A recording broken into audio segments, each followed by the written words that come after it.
Alright, so we're back. We're back after I think 2 years for our G4 podcast. This is the second episode, of course.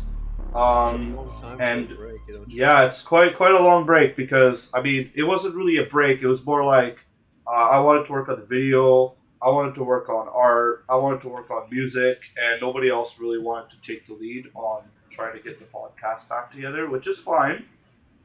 It sometimes just takes somebody to go out of their way and just try and get everything back together.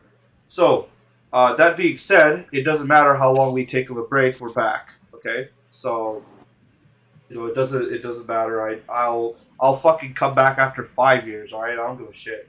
Anyways, so here's our first topic of our podcast because it's been quite a while, right?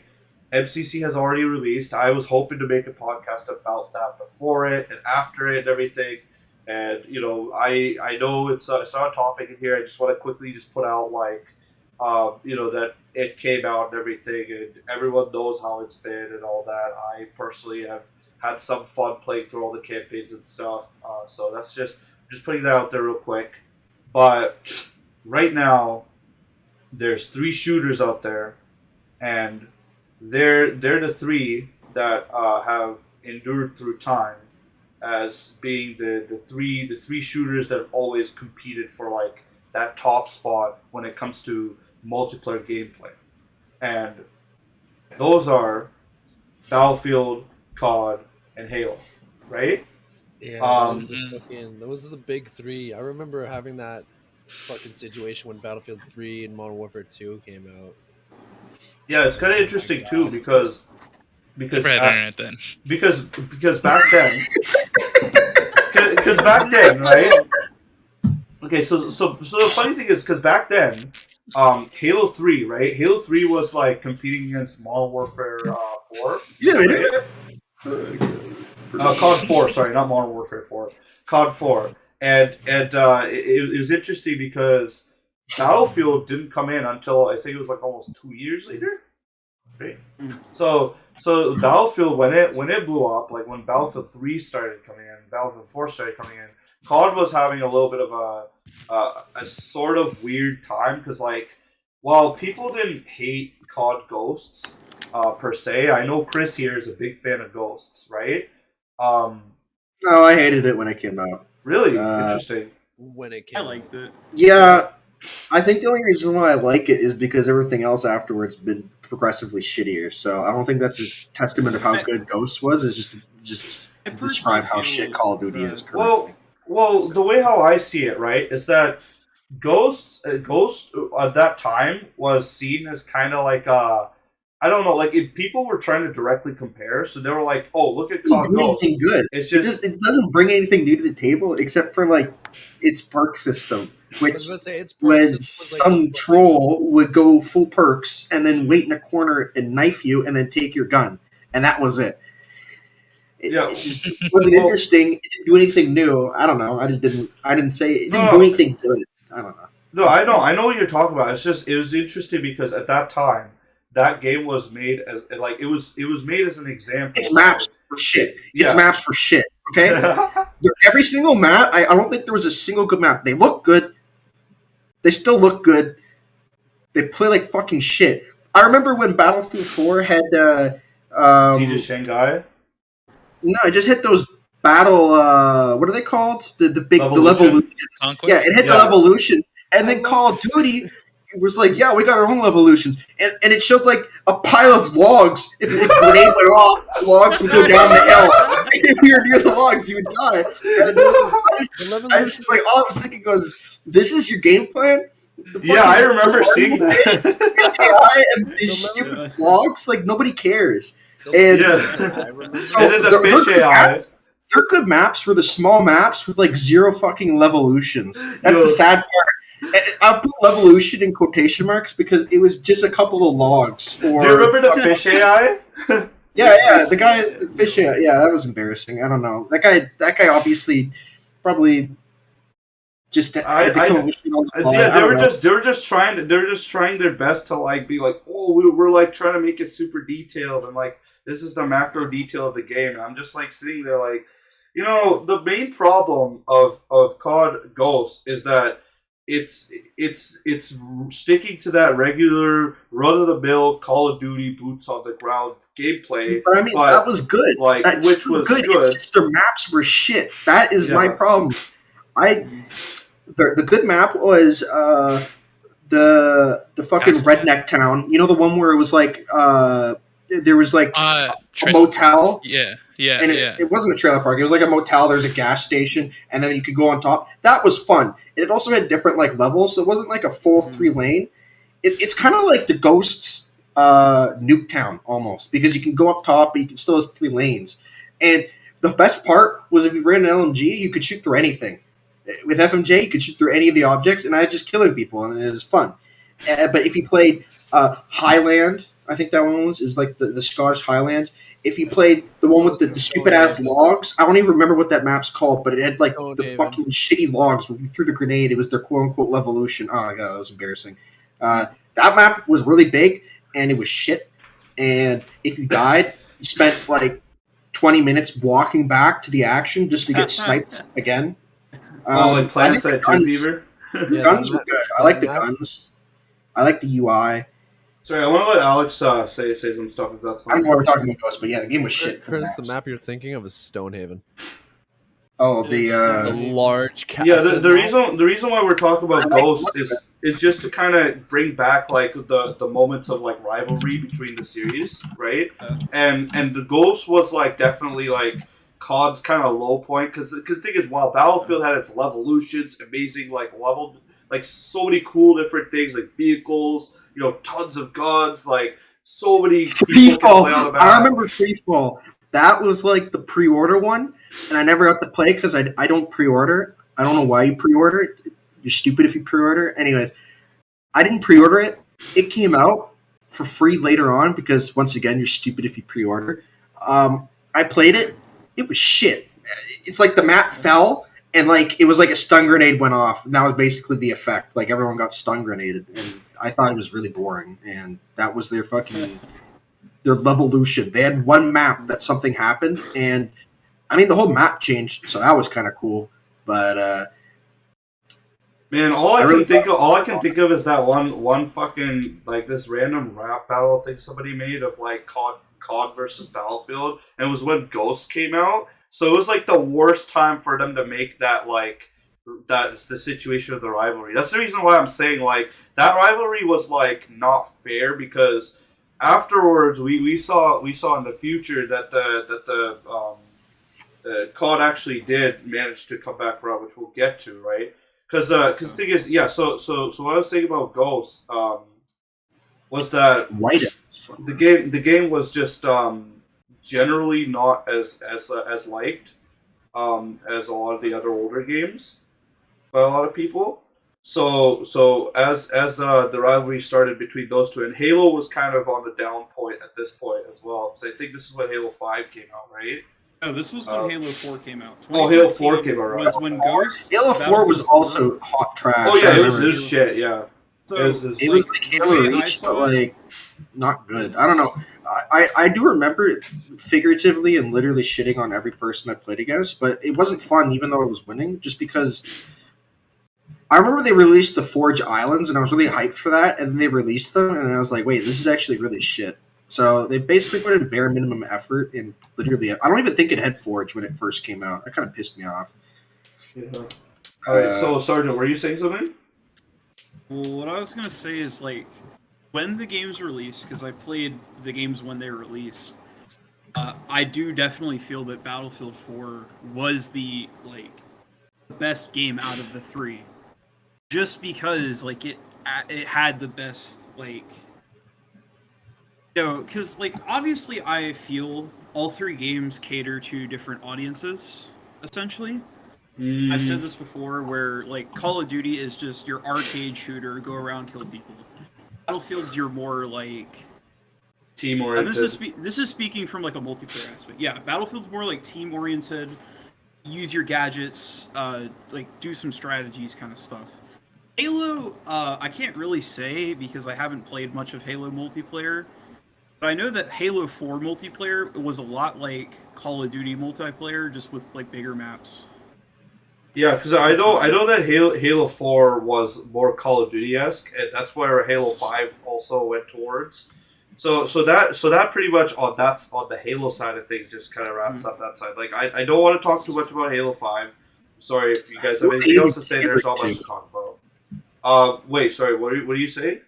It's just like, who are they even catering to for Halo? Like, if you make it Call of Duty-esque, why would people who play Call of Duty buy your game if they already have Call of Duty? Yeah, that's the reason why Halo was just not doing as well, because a lot of people just wanted the old Halo style, which was, yes, longer TTKs, shield systems that were like it was like the Halo system was already set up in a way where people actually really enjoyed that combat system. It was a golden standard, in my opinion.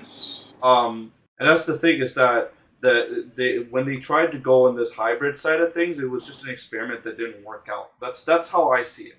That's why I think Halo Infinite, I really hope is going to be a lot different.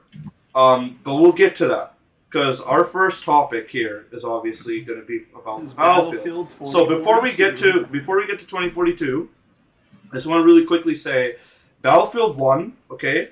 I don't want to do the same thing we did the other thing and talk way too much about it. I just want to say that Battlefield 1 did get a lot of previous hype when it came out, because it had the same thing with Call of Duty and how Call of Duty was doing Infinite Warfare or whatever, and then Battlefield was like, well, we'll just go back in the past and we'll do like World War One. Everybody cheered, but nobody realized that the game wasn't going to be that exciting anyways. So it got a lot of like. It's funny because it got a lot of support because COD wasn't doing as well, so everybody went to support Battlefield, but in the end, nobody won. So that's kind of what happened with Battlefield 1, in my opinion. It was somewhat of a mediocre World War One game. I played a little bit of it. I thought it was just kind of meh. And then I haven't played Battlefield 5 myself. Poi, if you want to say a word or two, you can. But personally, I'm not interested in Battlefield 5 whatsoever. Poi and Alex, by the way. Sorry. They're what's it called? I feel like what do you call Fortnite? Similar. What's the type of game called? Sorry, what's wrong? Battlefield 1 and Battlefield 5. Oh, they're Battle Royale. Battlefield 5 made a Battle Royale and it flopped. I remember that. It was, I'm not gonna lie, it was a lot of fun. It was a lot of fun. Me, Flamehopper, Zonosaki, and Freaky Deaky almost got first place in like the world record of most kills in a squad game. Yeah, which is cool. I mean, again, I won't hate on anybody who wants to play those games. I personally I saw a couple things on the game. I had the chance to get the game. I actually do have the game because I bought it. I didn't buy it. I got it for free. Because I think I got it from like what's it called? Someone's raffle, or I don't know. I don't remember what it was. It was somebody got me the game for free. Anyways, I personally will probably just play through the campaign and just take a look at a couple things. But I think what it will be more important for is for that portal thing, the Battlefield portal, which I'll get to. That's cool. Yeah. So this is so now that we've covered those two, right?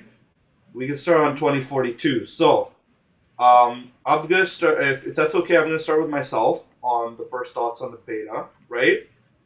So I would say the gun customization mid game, right? The thing where you could take your gun out and just change stuff. I thought that was the highlight. Like I thought that was the coolest thing in that entire beta. You know what I mean? Don't get me wrong.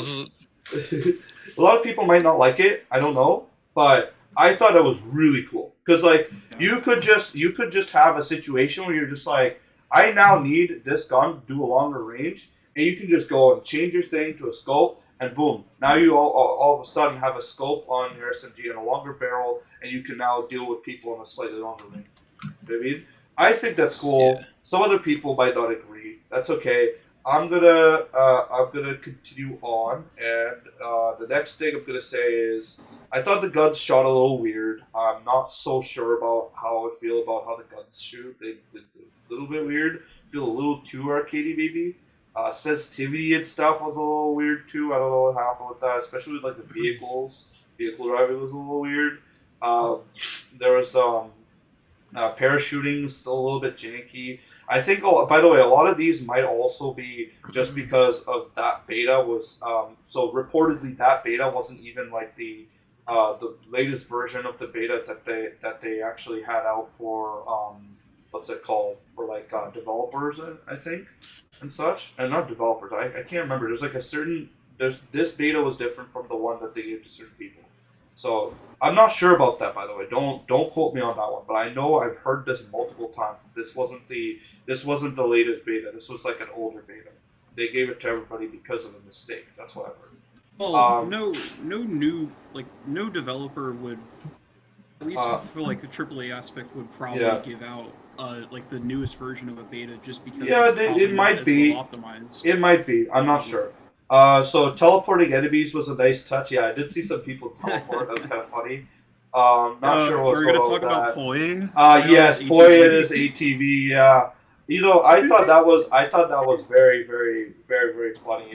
Where Poi was like invisible at the ATV.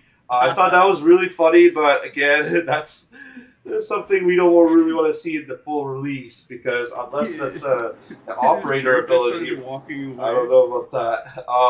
Yeah, it was quite buggy, but it wasn't the worst thing ever, and I actually did have fun. That's the kind of thing you'd expect from like a beta. It's going to be a little buggy because it's not complete. Well, either way, like I had quite a lot of fun with Nick, and that's quite surprising because that's quite rare. Like, I barely have fun. I'm just kidding. It's not a very fun guy. But no, like, Nick is somebody that is hard to please when it comes to a lot of games. Yes. And he was definitely, like, kind of, had respect for what was out in front of us.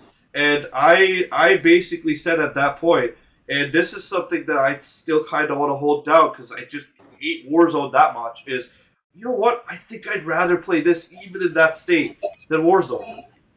You know what I mean? Like it's hard for me to want to play something like Warzone where it's just unbelievably gruesome to play. Like it's not as fun and all that. And when I can play this, while it's broken and stuff, like I'm sure after a couple updates, a lot of these weird bugs and whatever issues are going to be gone, right? And yes. So I said Titanfall 3. That means Apex. There's no Titanfall 3. So Apex. I'd rather play this than Apex. I'd rather play anything than Apex. So they said that they're gonna ditch the operators, but apparently they're backing down. They're probably gonna have them back. Maybe they're gonna like tone down the operator stuff. I'm not sure what's gonna happen. My honest opinion, I don't give a shit. I don't care if they have it or they don't. I just want the game to be fun. 22 weapons is what I've heard from a lot of people. That's actually pretty low. Yeah, it's pretty low, and it kind of sucks that it's only 22. But hey, I'm sure they're gonna have more, especially with the portal stuff. Like, I'm expecting them to have a lot more. Yeah, but if you have the portal stuff, that's just like. Yeah, I know. It's kind of It's already been made. Like they've already made it. I don't consider that something new. Like, you can't say. Yeah. You can't say that's content. Like you didn't work on it. Someone's already done it. Yeah, exactly. Yeah, it's not really content. It goes against the content exploration matrices, which is just the way how I explained. Like if you've seen something, if you've seen a combination of something before, right? It's gonna make it less and less interesting, even if you randomly generate music like parts of that from the past. Kind of the reason why like a lot of randomly generated games, like you don't just have infinite content, right? What's it called? Yeah, probably gonna be more for updates. Though there was a delay because of the beta and whatnot. So I think that might be a decent sign. I do want to say that if it's getting delayed, that's all right. I don't have a problem with that personally. So I don't know. Wait, I don't know how I should do this. 22 guns in total in Battlefield 2042. Well, I think it's gonna be for release. I'm not sure. Yeah, but Battlefield 4 on release had way more than 22 guns. Oh yeah, of course. Well, actually, all right. And So that's how do we also- want to do this then? Do you want me to finish my whole because I could continue talking about some of the stuff that was missing from the Yeah, you beta. can do it. From You the can- other one. you can do Okay, yeah. I was just thinking like maybe I'll just go through all my stuff and I'll have everybody else talk about all their stuff, all of what they think. So the features that were reportedly missing from the beta. So this is what I know from. So remember how I said this was like the older version of the beta that we were playing, and then there's supposed to be like a newer version that they gave to some other people, right? So the newer version there is rolling, like drop down rolling. There's crouch sprinting, leading, supine stance. I don't know if I'm pronouncing that, but it's like when you prone backwards, right? Oh, okay. Yeah. Yeah, so there's fortification with like turrets and stuff that you can fortify on. Destruction, so high detail destruction. There's first person takedown animation. So it's funny because someone made the opinion that they're doing third person animations to basically like view your character so then they can like make you like try to sell skins because that way you can see like the skin of the person taking out whatever. Yeah, that makes sense. They've never had third-person assassinations before. Yeah, it kind of looking like they're looking. They got called out. That's not surprising though. Damage and score info was missing. Classes and combat roles. Explosive knockback animation. Revive and bleed out animation. I'm not gonna lie though. Explosive knockback animations. I really hope they aren't too like they don't. No, they don't like stun your character and like stop you. Modern Warfare. Those were terrible. Yeah. What's it called? Squad points and reinforcements would be nice to see again. Remember in Modern Warfare, you played the campaign. The nuke goes off.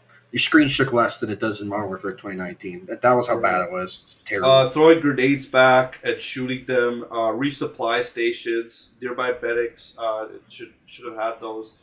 But hey, those are that list of things I said. Those could be in the main game because I think those were in the the latest version of the beta.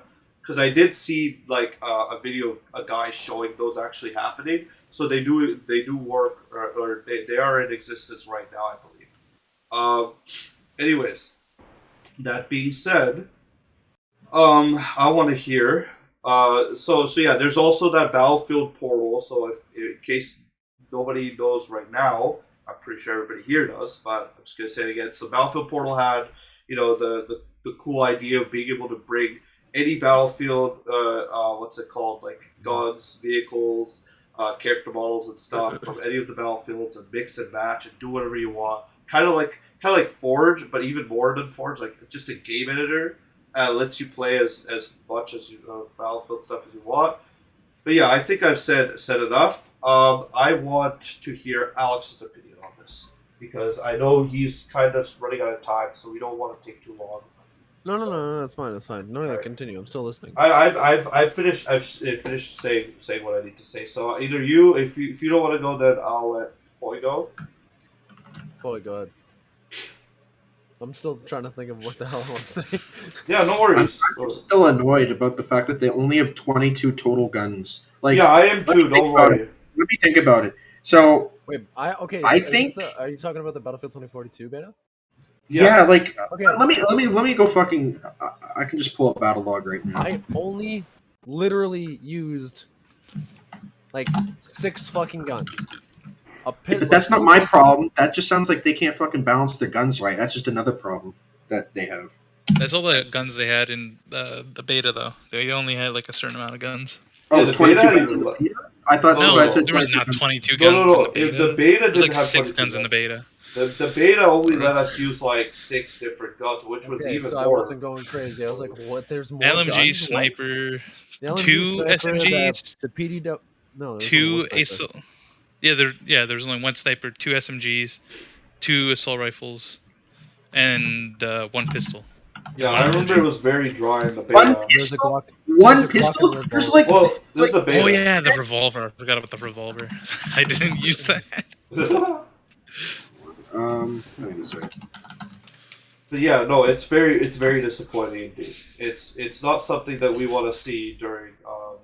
Well, personally, I wouldn't want to see 22 weapons on release, but as of right now, I mean, But there's no excuse because this is like the feature. They can make whatever crazy shit Yeah. they want. yeah, no, well, yeah, you're right about that. Let's see. Let me go to overview. I can just bring up Battlefield 4 as right now. All right. Let's go to loadout. Okay, so Poi, what else were you saying? All right, assault rifles. Let's see. Right from the beginning of the game, there were 1, 2, 3, 4, 5, 6, 7, 8, 9. There's 10. 10. Wait, 1, 2, 3, 4, 5, 6, 7, 8, 9, 10. 11. 11 guns. Are you kidding me? 11 guns. That's assault rifles. That's already half. Oh my god, I'm furious. Okay, let's go to carbines. 1, 2, 3, 4, 5, I'm 6, sure it was way more. 10. I don't think There's 10. Dude, I haven't even gotten through. They almost have in carbines and assault rifles on release. By the way, as many. It's 21.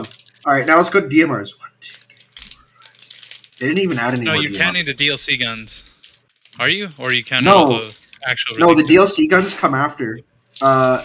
There's the F2000, L85. 1, 2, 3, 4, 5. They added 5 extra DLC assault rifles. They added 2 carbines. They didn't add anything for DMRs because no one used those shitty ass guns. Wait, there's no 1, 2, campaign 3, either, eh? 4, 5, 6, 7, 8. There's 8 DMRs. 1, 2, 3, 4, 5, 6, 7, 8. All right. So 21, 29. You get 37 guns on assault. All right, that's 37 guns on assault, not including pistols. Let's see how many pistols there are. 1, 2, 3, 4, 5, 6, 7, 8, 9, 10, 11, 12, 13. 13 pistols. That's over half of. Oh my god, that is. Ah man, that kind of pissed me off actually. And this isn't including any like extra shit like other stuff. All right. I see. Well, Let's look I at probably engineer. won't be even wouldn't even be playing the base game. I would just be playing Portal mode because that would Yeah. probably just be way funner, anyways. Yeah. And that would Isn't that a include problem? all the guns. Yeah, but isn't that a problem though? I mean, their goal is to Not create. really. They added the mode, so it's on release. They have every single gun. So there's 9 PDWs. Well, I mean, Poi does have a point. I mean, if you're able to integrate, like, let's say they just take the older guns and then they do like, Yeah, but what's the point of them making a new game then? Can I finish what I'm saying? They made the new game so they get all the guns. What I'm trying to say is why can't they just take, like, because the thing is they already made the guns, so why don't they just take them, give them a new paint job, like make them so they work with the new game, and then have them so they can be customized the same way with like the the mid game customization thing, right? But I they're not shouldn't made have to pay $80 for that. Sorry. I shouldn't have to pay $80 for that then. Well, I'm just saying like that way they'll be able to use those guns. First of all, They won't it's have to just $60. remake it. They won't just have to remake those guns because that's what they'd have to do. I mean, yeah, they could just go and make futuristic guns. I would agree with that too, but I'm not sure that, but like I'm But just they saying had the railgun at the end of Battlefield 4, and wasn't that like 2025 or something? Battlefield 4. I'm not sure what it was. Or based on. yeah, it was like 2025 or something stupid like that. That was the time period for Battlefield 4. I don't remember exactly, but I think It was- I think Battlefield 4 is in like it's somewhere. They had around hover tanks! 25. I know I don't know, Battlefield. they had hover tanks. Oh yeah, they did have Call hover of tanks. That was Duty. interesting. yeah, That's the too last DLC, hover tanks and railgun. So it was kind of futuristic. So we'll see Yeah. what they do. I think Yeah. 22 guns max when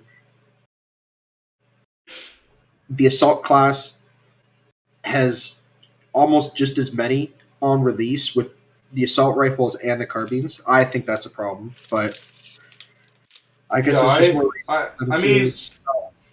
I think personally that it's disappointing, but as of right now, I'm thinking like if anything, if it's, I don't know. For me, it's hard for me to get through so many guns really quickly, and I'm not saying 22 is a lot of guns. That's not what I'm saying at all. I'm just saying that I can't imagine myself being able to go through that quickly.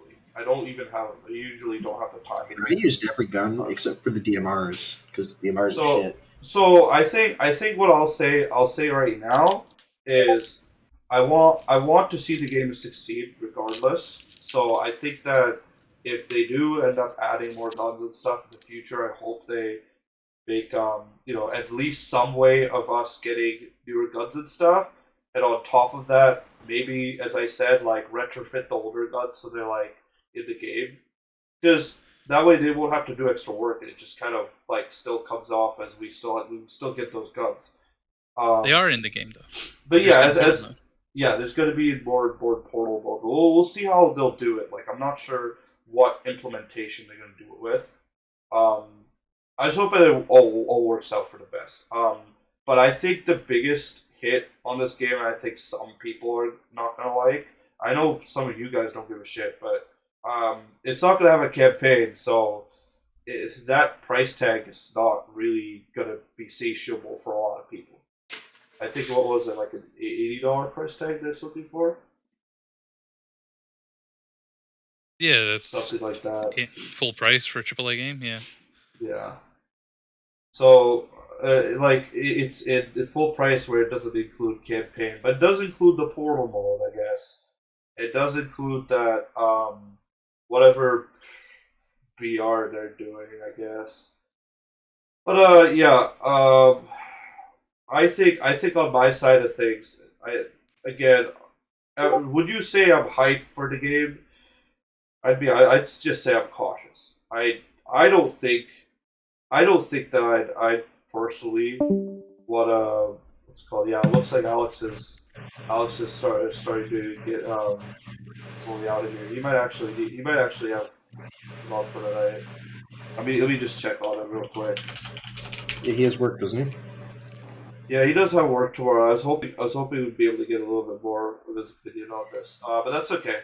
Said he was gonna leave at 7:30. Yeah, he did say he was gonna. Well, he originally said he was gonna leave at 7 to go to bed, but he managed to give us a little bit of Battlefield talk. So, okay, so I want to ask you, Poi, though, is that like what do you think of the beta entirely? I know you said some stuff before. The beta was fun. Yeah. Very buggy, but overall, the gunplay was Battlefield. There wasn't a lot of guns to really play with. The sensitivity was like really fucked, so I couldn't really enjoy the AK because like the sensitivity was like all fucked up, and they have to fix that. And they probably should have fixed that by now. Yeah, I would doubt that it's still broken. The gadgets, I can't wait to see the more gadgets, because the grappling hook was pretty fun to use actually. Yeah. And I want to see what else they add. Too bad they won't have like a respawn beacon or anything like that, which I kind of hope they add. But they're like, all the fucking little fucking soy boys like, the respawn beacon was overpowered. It's like, wow, they spawn in and they could die faster. Didn't they already have that in Battlefield 4 and like other Battlefields? Yeah, they had the radio beacon for the recon class. Yeah, and like a sniper can like go back to the same spot over and over. I mean, it was probably kind of overpowered, like inside of a building with an elevator. I think it was overpowered. I think it was like not really. Overall, like just people sitting in elevators anyways was kind of fucking boring bullshit. But they seem to have multiple ways to get up on buildings now with zip lines and everything, and helicopters being like spawnable in, basically. I think that is cool. There's more ways of entry to a building than like one elevator. Yeah, man, that Siege of Shanghai thing was brutal. They had like 3 different elevators, and it still felt pretty bad. Alex just didn't want to interrupt. He had to go to bed, and his voice was effed up. So he's going to bed for work. But yeah, anyways, what are you guys saying? Sorry. We were just saying like, I do like the new gadgets are cool. I think they're interesting. They'll probably add. They work with Battlefield, It's kind of funny because it's like you add gadgets to Battlefield. No one bats an eye. You add gadgets to Halo, and suddenly I'm just kidding. I'm just kidding. Everybody loses their. Sorry, I didn't hear you. I said when they first added that stuff, it was like there were just Why like power ups are you making that like laugh funny Joker moment into? As I can. So what was I saying earlier though? Is it going for $80 though? Yeah. Is it 80 Canadian or? yes, Yeah, 80 it's 60 Canadian U. because- Okay. 60 I USD. I was about to say if it's 80 It's USD, because- like it's that's- because No, there's that guy, the- the CEO of I think EA or something like that, or whatever, one of those companies. He's talking about how like he thinks that games should be $80 now for whatever arbitrary reason. It's a stupid number, anyways, because it's not like indie development companies don't make tons of money off of $20 games, and I highly doubt they spend like their Honestly, quality of games are not different, or if not probably better the than only AAA. reason they can like they charge $60 at least in USD, and people still buy it is because it's a big brand game, and it's like, oh, okay, we'll fork over the money so we can pay this big brand game. All right, For so me, it doesn't seem worth it. honestly, I don't know if I'd buy it on release. I think I think I'm just gonna like Poi. Are you gonna buy it on release? I've already bought it. I bought it. Oh yeah, right. Duh. What am I thinking? It's got money. You mean to throw, we- bro. I'm not buying Vanguard though. Fuck that. Yeah, no. We'll get to Vanguard, but yeah, I'm not buying Vanguard on release. I would consider it for zombies in the same way Chris would, but I don't know. Like, it would have to be on a big sale. People are saying I've seen zombies is people- kind of I've bad. seen people I say gotta watch some videos try about it. zombies on a The free zombies looks zombies bad? weekend, and then if People you are like the people are saying zombies is bad in Vanguard. Like they're saying the pace is like all kinds of fucked up. Like it's not like the pace from Cold War, or probably even before that. I didn't think Cold War's. I thought Cold War's pace was pretty normal. Yeah.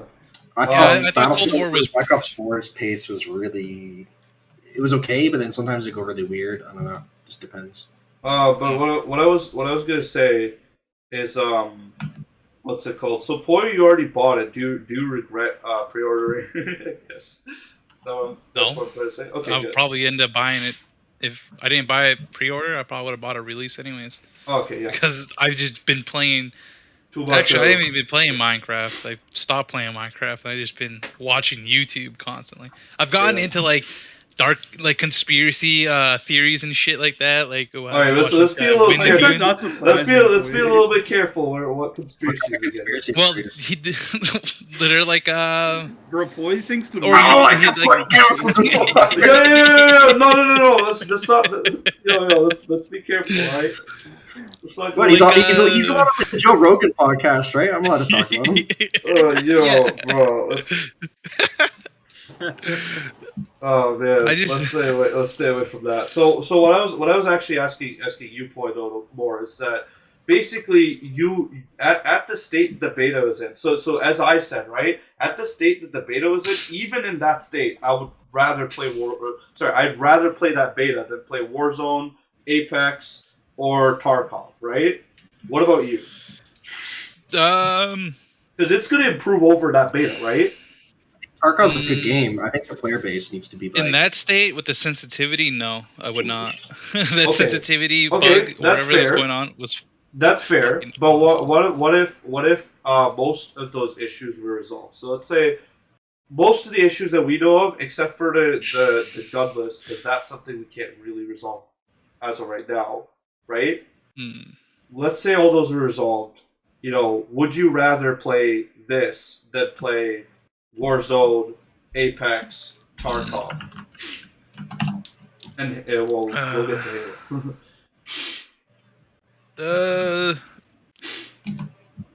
Probably. I don't know. Yeah, Apex so- is sometimes fun, depending on how well we're doing in Apex. Oh. Warzone, I just go brain dead mode now when I play that game. So I know that. Yeah. it's just enjoyable to play because it's just something I can just do mindlessly. Yeah. I don't end up winning, but like whenever I do get sweaty, it gets pretty bad, especially when we're dying. So Well, it gets pretty bad for the enemies sometimes too. Don't forget that time when you defeated them and you were like, you want to know know why you lost. That was honestly my favorite moment there. That was when I was like, yeah, that's right. These guys are getting told. It's funny because they couldn't hear us. They can't hear us until like they're on like the black screen where it tells you your place. Oh, okay. Like, I thought they could hear you. Well, actually, no. There's people spectating. I thought they could hear me. Actually, no. But they fucked up like the voice. They fucked up the voice chat. So yeah, like, no. They toxicity. Battlefield esque. What do you call it?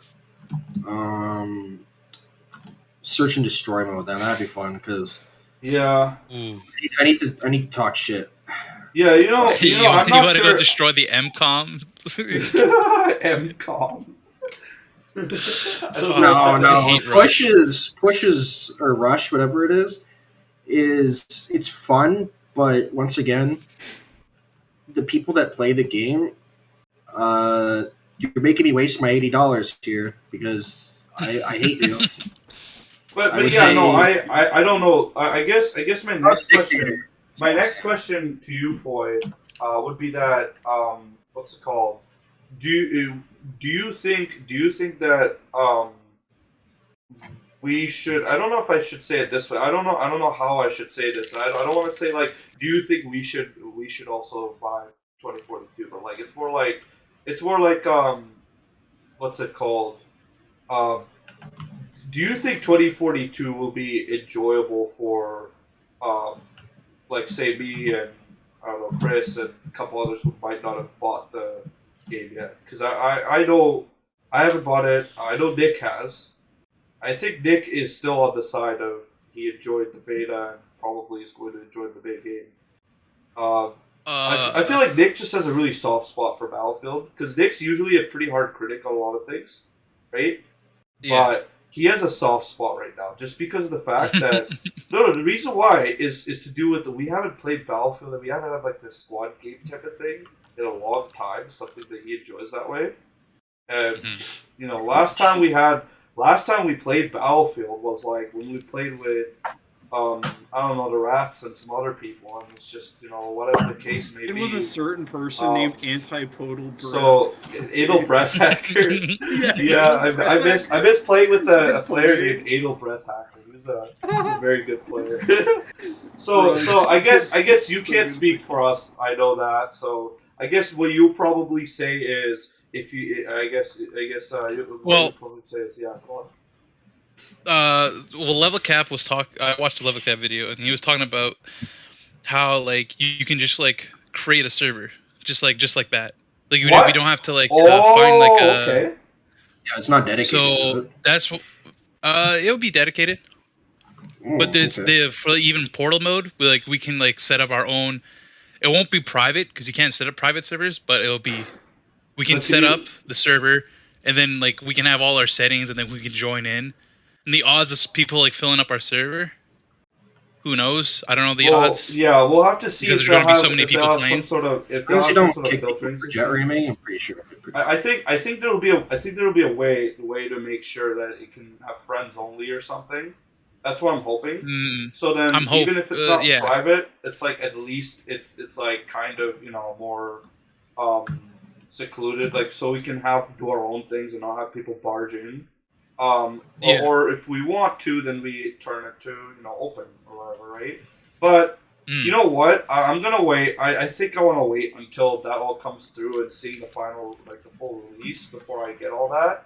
I'm gonna be cautious still, just because I don't know how much I trust some of the stuff, especially like that gun count and everything. I see why Chris is very cautious as well. So yeah, that's just my whole thing is. As of right now, I'm not going to be pre-ordering it. Probably not going to be buying it day one. I mean, they're going to have the AK, so like, are you going to even use another gun? I mean, I won't be. Yeah, you see, that's the part that I was kind of waiting for. Is that Chris talked about these like not being enough guns, but me at the same time, I'm sitting here like, you know, have said what I said about that, which is I don't even use that many. I don't even have time to use that many guns. So I'm probably just going to use. I used like every gun in Modern Warfare 2019. They had quite a few guns, not a lot, but they had quite a few. Yeah, like again, it's cool if they have more. It's just I don't imagine myself being able to use that many. Like I'll try to get through them, and then I'm pretty sure new guns will come out before I have the chance to get through all of them. That's kind of what happened with Modern Warfare as well. It actually happened with Black Ops 4 as well when I was finishing the camos for the guns and stuff. I wonder, like, are they gonna have like C's or DLCs, like classic DLCs, like in Battlefield 4, or are they gonna use just like free content, like this update we're gonna add this map? And I don't know if the updates are gonna be free. I thought they were. I thought I heard that somewhere, but I wonder if it would be a mix. I don't know. I didn't hear. I've seen people like companies that they'll do a mix. I don't know if like DICE EA. I don't know if they'll take part in that. Okay, so I guess we'll close up on Battlefield itself. So anything else you guys want to say about Battlefield 2042? Anything else you have to say? No. No. I can't wait. Yeah, I'm not gonna lie. I want to be able to monitor the situation, so I'm probably gonna watch Ploy and watch Nick. Please try and show us as much of the game as you can somehow. Especially like I'm gonna try and see what how Nick thinks of the release and all that. If it looks good, I might just be like, yeah, go ahead, let's join in. I will most likely join in with Ploy. I think with the portal mode, it's really tempting. And I know maybe there's just not enough interest for Chris to join in, but that's okay because I have your. I have interest. I just don't like them doing a half-assed job. You're a AAA company. Man. I'm not paying $80. The overall quality of the game is like it looks good even on low settings, and it's pretty decent FPS. So it looks like they put a lot of time into the optimization. Yeah, optimization did actually look pretty decent, I think. Okay, but like I'm so sick and tired of like giving these guys that's the bare minimum, you know? Like I'm not supposed to be like, oh, they did the bare minimum, I'm gonna worship them. Like I hate that about the video game community. Like they let just people like walk over them or some shit. It just annoys me to no end. I don't think a lot of people I was watching a YouTube talking about that. Dude, he was talking about the New World, the MMO, and like how like every city we'll get to that. is literally just copying and paste. Really? Yeah. Like, I'm not surprised. Like the same layout, same buildings. Isn't that made by Amazon? Locations of the stuff. Yeah, it's made by Amazon. Yo, that's another topic. That's further down on our list. Oh no! You want to leave it for then, boy? That's okay. Yeah, let's leave it for yeah. So what I was gonna say is yeah, no, I don't disagree with you at all, Chris. It's just that I feel like coming from Battlefield 1, where it was like an uninteresting, bland game, and Battlefield 5, where it was like just, it was a game that was also super uninteresting, and just a lot of people did not like so many different parts of that game. Just coming from those two games, which are low points in Battlefield's kind of like whole run, it's refreshing to see them come back towards that whole Battlefield 4-esque style of gameplay. And while it might not be perfect, I at least want to see that style of gameplay return. And I know your answer might just be, we'll just play Battlefield 4. I mean, yeah, we do that, but isn't that what he's going to do? He's going to play Battlefield 4 if he goes in the Portals mode. Well, yeah, he'll be playing Battlefield. Like that's just I don't know. I have a problem with that. It's just like they're not doing their job. I don't know. That's just me. Well, I think it's an improvement from the last game. That's all I'm trying to say. I think it's an improvement, and I want to say from Battlefield 4 from 5. Yeah, but anything's an improvement from 5 because it was a downgrade from 4. That's what he's saying. Well, there was 1. You're forgetting about Battlefield 1. Yeah, but that wasn't even really Battlefield. You couldn't customize anything. It was just the customization was increased range. Nothing actually changed. You just changed the value. It's like, wow, I could have done that. Okay, it's just an excuse for them to make a shitty game. I don't know. Okay, so Battlefield 1 was terrible. Okay, so yeah, it was I pretty like bad. Yeah. horseback riding. You could like cut down lesser people with your sword. It feels good, man. Yeah, that was pretty fun. Okay, so anyways, nothing else on Battlefield then. Let me move to the next topic, the next game in this list, which is Halo Infinite. Right now, I know Chris does not have very nice things to say about Halo Infinite. I like Greg. Greg! I forgot about that. It's pretty basic. Greg. That was the best thing out of that entire debate. Yeah, the freaking Halo Infinite. Greg. So It's infinitely disappointing. That's the problem. Well, yeah, that what's it called? Whatever it was called, the tech demo was very, very disappointing. But it's good that they moved on and they delayed the game from that tech beta and actually worked on it. Because I will say right now, I think the graphics from the tech demo was utter shit, and now I've seen the graphics and it looks a lot better. They do look a lot better, I will say that. The sound design is also amazing. Yeah, sound design I heard has been improved. Sound design, that's for sure. Yeah. Now one thing a lot of people have been pretty pissed off about is that the co-op and Forge are getting delayed by a couple months. Which, I mean, you know what? If they're making sure that shit works properly, I'm not going to be too bad about it because everything's being I don't delayed want to hear anyways. anything about delays and making it better when we have empirical evidence of CD Projekt Red's whatever the game's called, Cyberpunk 2077. Yeah, that was a scam. That was we'll get to that, but that was also well, no, it was more like they were getting delayed so many times, and then there was just a fan base. They should have just said, okay, we can't make the game, guys. Fan base that was going mental over the delays, and I don't know why, because I don't know. There's these people. They were waiting 10 years. How long do you have to wait? And then they just released a shitty game. Like, yeah, you're a professional company. Do your job. Like, I'm so sick and tired of people like holding these people's hands. First of all, these people probably get paid lots of money to do their job. I don't know how much money they make because. Well, even then, it's like I don't know. Are they really entitled to release dates? I have no idea. Honestly, it's not something I'm up to. I think it should be entitled because I shouldn't have to put any effort into wondering when the game why you guys are actually fucking around here. I feel the way It's a I feel professional. about it- Like people have other release dates on other things, so why not video games?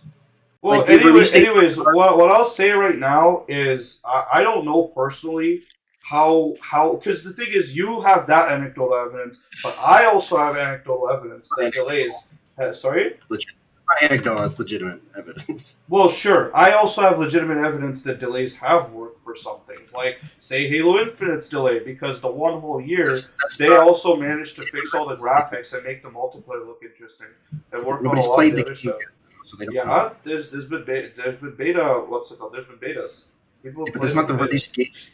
Yeah, sure. It's not the release yet, but they've made a lot of improvements since they had that. Oh yeah, I agree. They have made a lot. So that's what I'm trying to say is I'm not defending them per se. I'm just saying that I hope that this is the direction they're going. You know what I mean? It's that if this co-op and Forge are delayed, that they're actually going to work really well when they're out. Now, that being said, right? Forge was delayed and it was shit, so I don't know about that. Sorry, what was delayed? Halo 4's Forge was delayed and it was very bad. Okay, cool. I didn't know that. Wasn't there scripting though, or was that 5? No, that's 5. Oh, 5 5. Forge was coded. I I played Wipeout. Oh, that was fun. That was fun. Yeah. So Halo Infinite's multiplayer is going to be free to play. The campaign is going to be under purchasing. I'm not sure if Forge and I think co-op will be of course under the purchase. I don't What was know the campaign? I hope there's co-op for campaign, dude. Oh my God. No, there will be co-op. It's just going to be delayed along with Forge. What was the campaign's thing? Like what was happening in the campaign? So as far as I understand, the Brutes are now the main villains. They're called the Banished or whatever. I've heard about that. Yeah, so the Covenant doesn't have the Prophet of Truth or whatever, all that. I don't know who exactly else is in there. I think the I was about to call them King Yard, the Skirmishers or whatever.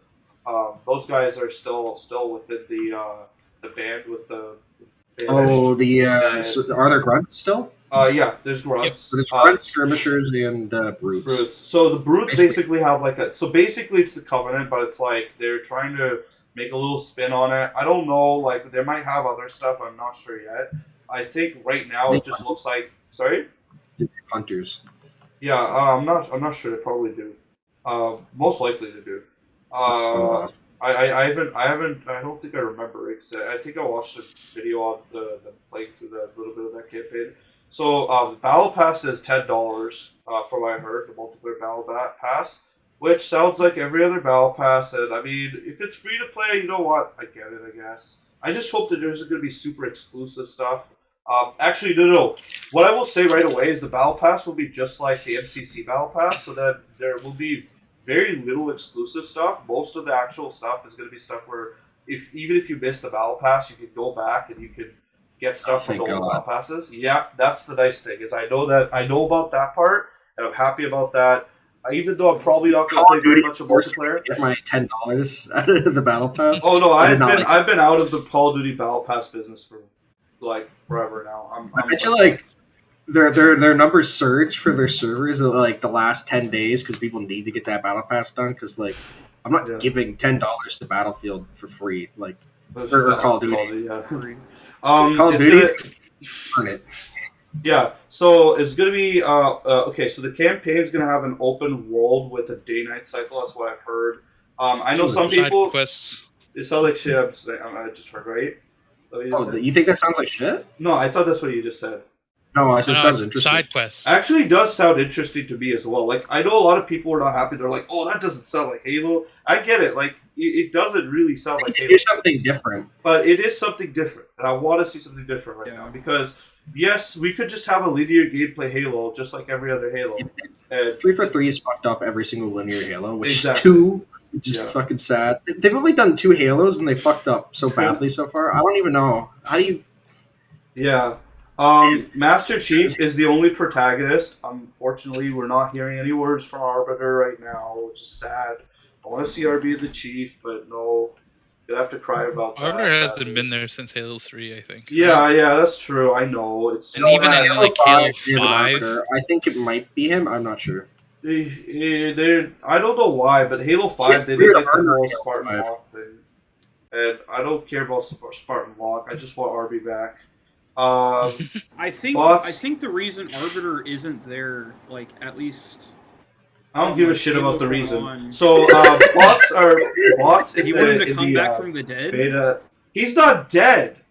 Heard he was. No, he's not. Halo 4, he dies. He doesn't die in Halo. What? He wasn't even in Halo 4. He wasn't. Yeah, he's not in Halo 4. That's why Halo, like Master. So what? He just died off screen. Apparently, were you pulling this? How are you pulling all this cap out of your ass? You pulled the fucking giant ass Arbiter is not dead, dude. There's no way. Dude, if Arbiter was dead... Why are you lying for no reason? No. I know for a fact he's not dead.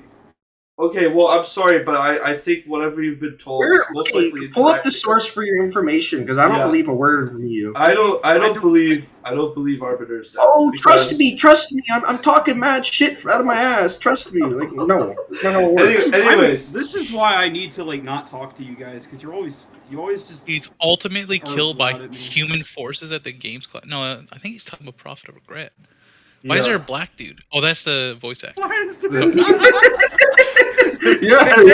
what's his name? He's a Chad voice actor. Oh my god. Bro. Anyways, point is that doesn't matter. I hope we can see RB. If they don't have him, I just hope they can carry the series without him. I don't know if they can. Maybe they could pull something out of their ass. To pull Sergeant Johnson out of the grave. That'd be nice. Yeah, that's somebody that actually have to pull out of the grave. Wait, they can actually do that, because I remember in Halo 4, Sergeant Johnson a playable character, I'd play Sergeant Johnson. He's in Halo Wars 2, and he fights against the Banished in Halo Wars 2, so I don't really know. Okay, I don't know what that's about. I have no idea. That's weird. He's like a mech. He's like Mega Chad. He's in a mech, and like he can like produce like turrets all around the map. Nobody else. I don't know. It's pretty cool. I don't know. That sounds really cool. I gotta play Halo Wars 2. I haven't done that yet. Dude, okay, so I just hope that they bring like the cinematics from Halo Wars 2 into Halo Infinite. So I wanted to talk about what I know about Halo Infinite's multiplayer. So I know that they've added these bots. So they're actually trying to get a model where instead of you just going against people, you also get a chance to go against bots and stuff, and I think make the same progressions and whatnot, which I think is great because some of us just don't want to sweat. I'm sorry. I know some people are like, oh, but just get better. No, I don't want to. I just want to go against bots and stuff, and they're actually pretty strong. I've heard people saying. I think you should be allowed to go against bots, but you can't earn any unlockables or anything if you go against bots. Yes. I don't know what's gonna happen, but as far as I know, the bots are pretty. It's gonna stop somebody from just playing against bots. Then I'm not gonna have anybody to play against. Well, that's too bad. Anyways, I want to play against bots. What's it called? I don't know. I think it's pretty interesting because they're trying to make the bots. Half the fun of playing those types of games is ruining someone's night. Like that's the entire point. It's not about playing a fun game. So, anyways, what I think your is night get ruined more though. Yeah, so I usually clap people on Halo. I probably won't get clapped now because I haven't played in a while, but man, I used to get good. I just hope that it kind of gives some cooperative side, so that maybe like someone could like take a break from competitive and go into like more cooperative gameplay. So we'll see how that works. I'm not sure. Taking a break. Ugh. This weak generation. No, that's too bad. So grappling hook. So the grappling hook, right? That's the big controversy. That's the one where, oh man, a lot of people are not happy. People don't like the grappling hook? Well, people as in, starting with yourself, right? I mean, you were the first one. I'm a one. pretty big Halo boomer, but I don't really care about any of that shit. Exactly. I don't care either. So I think it's a lot of the... depends on if it ruins my day, then I'm going to probably care. I don't know. Depends. Yeah. I from what I've heard, basically, a lot of the old heads don't really like it, and a lot of the new heads, they don't care. Old heads do not care. Old heads like hate everything though. That's true. That's true. Like again, I like older Halos, but I don't care if they want to try. They were always sprinting. Sprinting. Yeah. I thought Spartans were always sprinting. That's why. Why do they need to have a? Why do they have a stamina bar? What's the point of? What's the point of taking them into custody at 2 years old and injecting them with all kinds of steroids and friggin' I don't know testosterone? I don't know. Yeah. What's it called? I thought sprinting was there's gonna be too. there's gonna be a lot of other gadgets from what I've heard. I'm not sure what the other gadgets are actually. I'm not gonna lie, I didn't do enough research on that. So the graphics do look better. We already said that.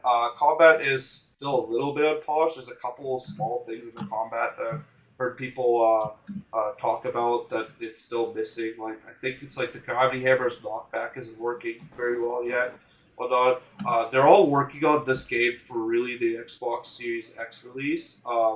And hopefully, I wanted to just see it surpass. I think they're also working on the PC release. No. I'm just saying that they're of course working on the PC release at the same time. I'm just saying that the reason why this game is coming out is for the Series X. They want to make sure that the new Xbox gets a new game. That's like the whole point. They already have the new Xbox out, so they're trying to just make this like the big title for it. So I really hope that doesn't screw over the PC version, but. From what I know, I don't think it should. I think right now, a lot of the integrations and stuff, especially with Steam, because it's on Steam and all that, I think it'll be fine. And I heard it's going to have a lot of in-depth customization. Really hope they bring back old stuff. Really hope they try to take some traditional values too as well. Because I know they're doing some beam armors right now, especially in MCC. They've done a couple armors that are like very meaty, like. They added one from the Halo beta from like the first Halo beta, when they're developing Halo. Oh no, the worst one in my opinion is the added cat ears. Anyways, so what I've got to say on the Halo Infinite then is it's gonna be multiplayer is gonna be free to play anyways, so we'll get a chance to play it. I don't know about... I'm going to wait until co-op is out for campaign. I want to do a co-op campaign playthrough. Preferably with somebody from the group. We'll see. And Forge will be interesting to see if they've improved on the Forge, see how much we can do with it. But it seems like a lot of the interest in Halo right now that's going on is with David and his exploration of the editor that he's using. which is basically like Forge++, because you can do a lot more than just Forge, right? That editor, that map editor thing is just insane. But yeah, any other words on Halo, Chris? Hello, I guess. Chris, hello. I think Chris's thing just died. Poi. Poi. Halo. Yeah. Any words? Basically we've talked about everything. Well, like I said, the sound design, it's like they took the sound design from like the old Halos, like Halo the first 3. Yep. The first trilogy, and they just like up-resed most of the sounds and like changed them just slightly, but it sounds like Halo Combat Evolved, like it sounds. The game looked fun because I watch Fat Rat play, and he's like just a sweaty Halo player, and just from the way he plays, it looked pretty decent. Watching Fat Rat play Halo would make any Halo look good. That's the sad thing, is that's why I can't watch like people that good at the game, because I probably trick myself into thinking that I could do that good, which is nowhere near possible. I'd watch that like, oh, I can fucking do that, and I hop on. I go God mode for like the first half hour. Then I'm like, I think I'm Chad, and then something like, and then it like all goes downhill from there. Oh no, you just go to Splitgate and then you run into like someone who's absolutely destroying it. Like, dude, Splitgate players, they like portal so fast, and they just, I don't know. Yeah, no, crazy. Splitgate is something. I don't know what's going on with Chris. I think he had to go for a second. So I can't hear him at all. Is he still playing game? No, he left. His game is just sitting there. Yeah, I think he kind of crashed or something. But we'll wait for him. But we'll get Sergeant's word on this. I can't wait to play co-op. Or if there is going to be co-op for Halo for the campaign, I hope I can play that with someone. Sergeant, anything else you want to say? So, personally, the way I feel about Halo Infinite is I'm very excited for it. I'm not like a die-hard Halo fanboy, obviously, because I recently only played all of the games, well, all of the good games, because of MCC on PC.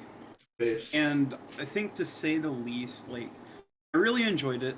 I hope Halo Infinite lives up to the hype, because it's I think it's got some great like shoes to fill, in my opinion. Like, the series is awesome, and I think having like the multiplayer aspect, I'm not as concerned with multiplayer in Halo, because I'm more like, when it comes to Halo games, multiplayer, like the Halo multiplayer is typically not my style of multiplayer. Oh yeah. But like for the campaign, I have like high hopes that the campaign will be pretty good.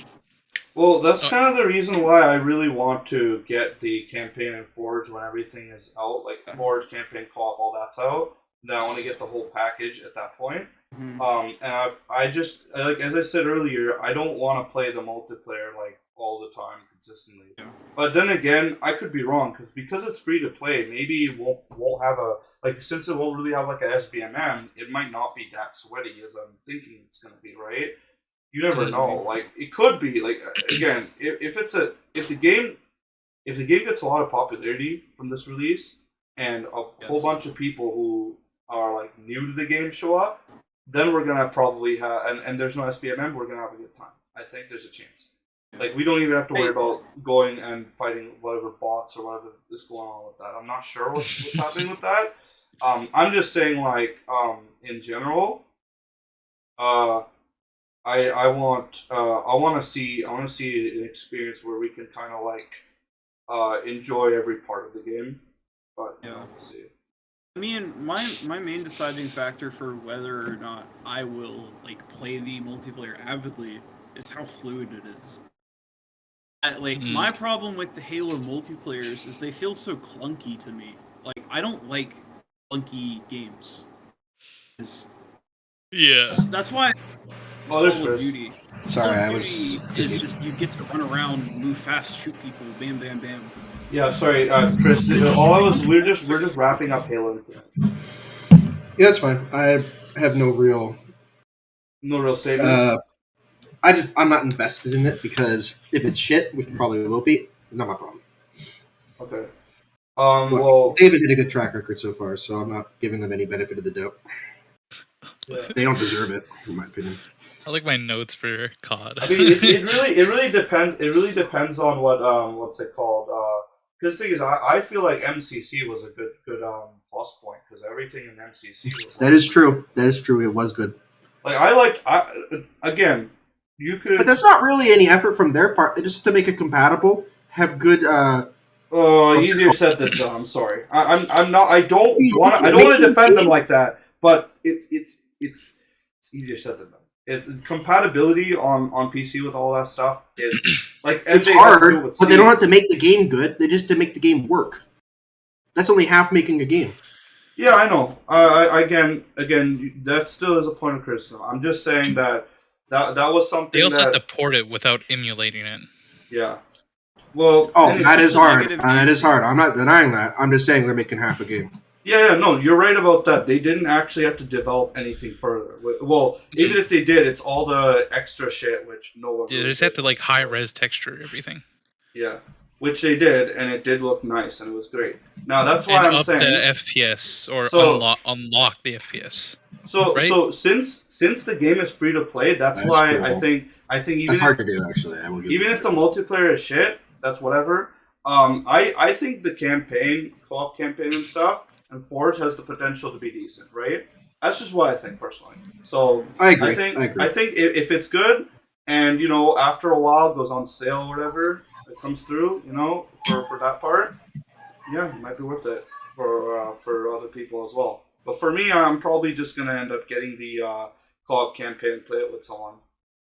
We'll see. Yeah. So now the final what's it called the shooters Vanguard. Topic. Vanguard. Oh boy, where do we start? Vintage trash. I don't know why I called it vintage trash. Oh yeah, it is. It's not even. You know what the saddest part is, boy? There's that one video I think Kian posted. Also, I have just gun DLC for this Warzone. Is Strike 2. Isn't this Strike 2 for what's it called? Sledgehammer? Didn't they make World War II too? World War II is actually not bad. I thought World War II was actually pretty good. I love the sniping in there. I've heard so much mixed stuff on it. I've heard it. I like zombies. It's alright. Honestly, I've heard it's good. The greatest game, but I heard it was like the loot boxes or something, and people were so pissed about that. Yeah, but is that really Sledgehammer's fault?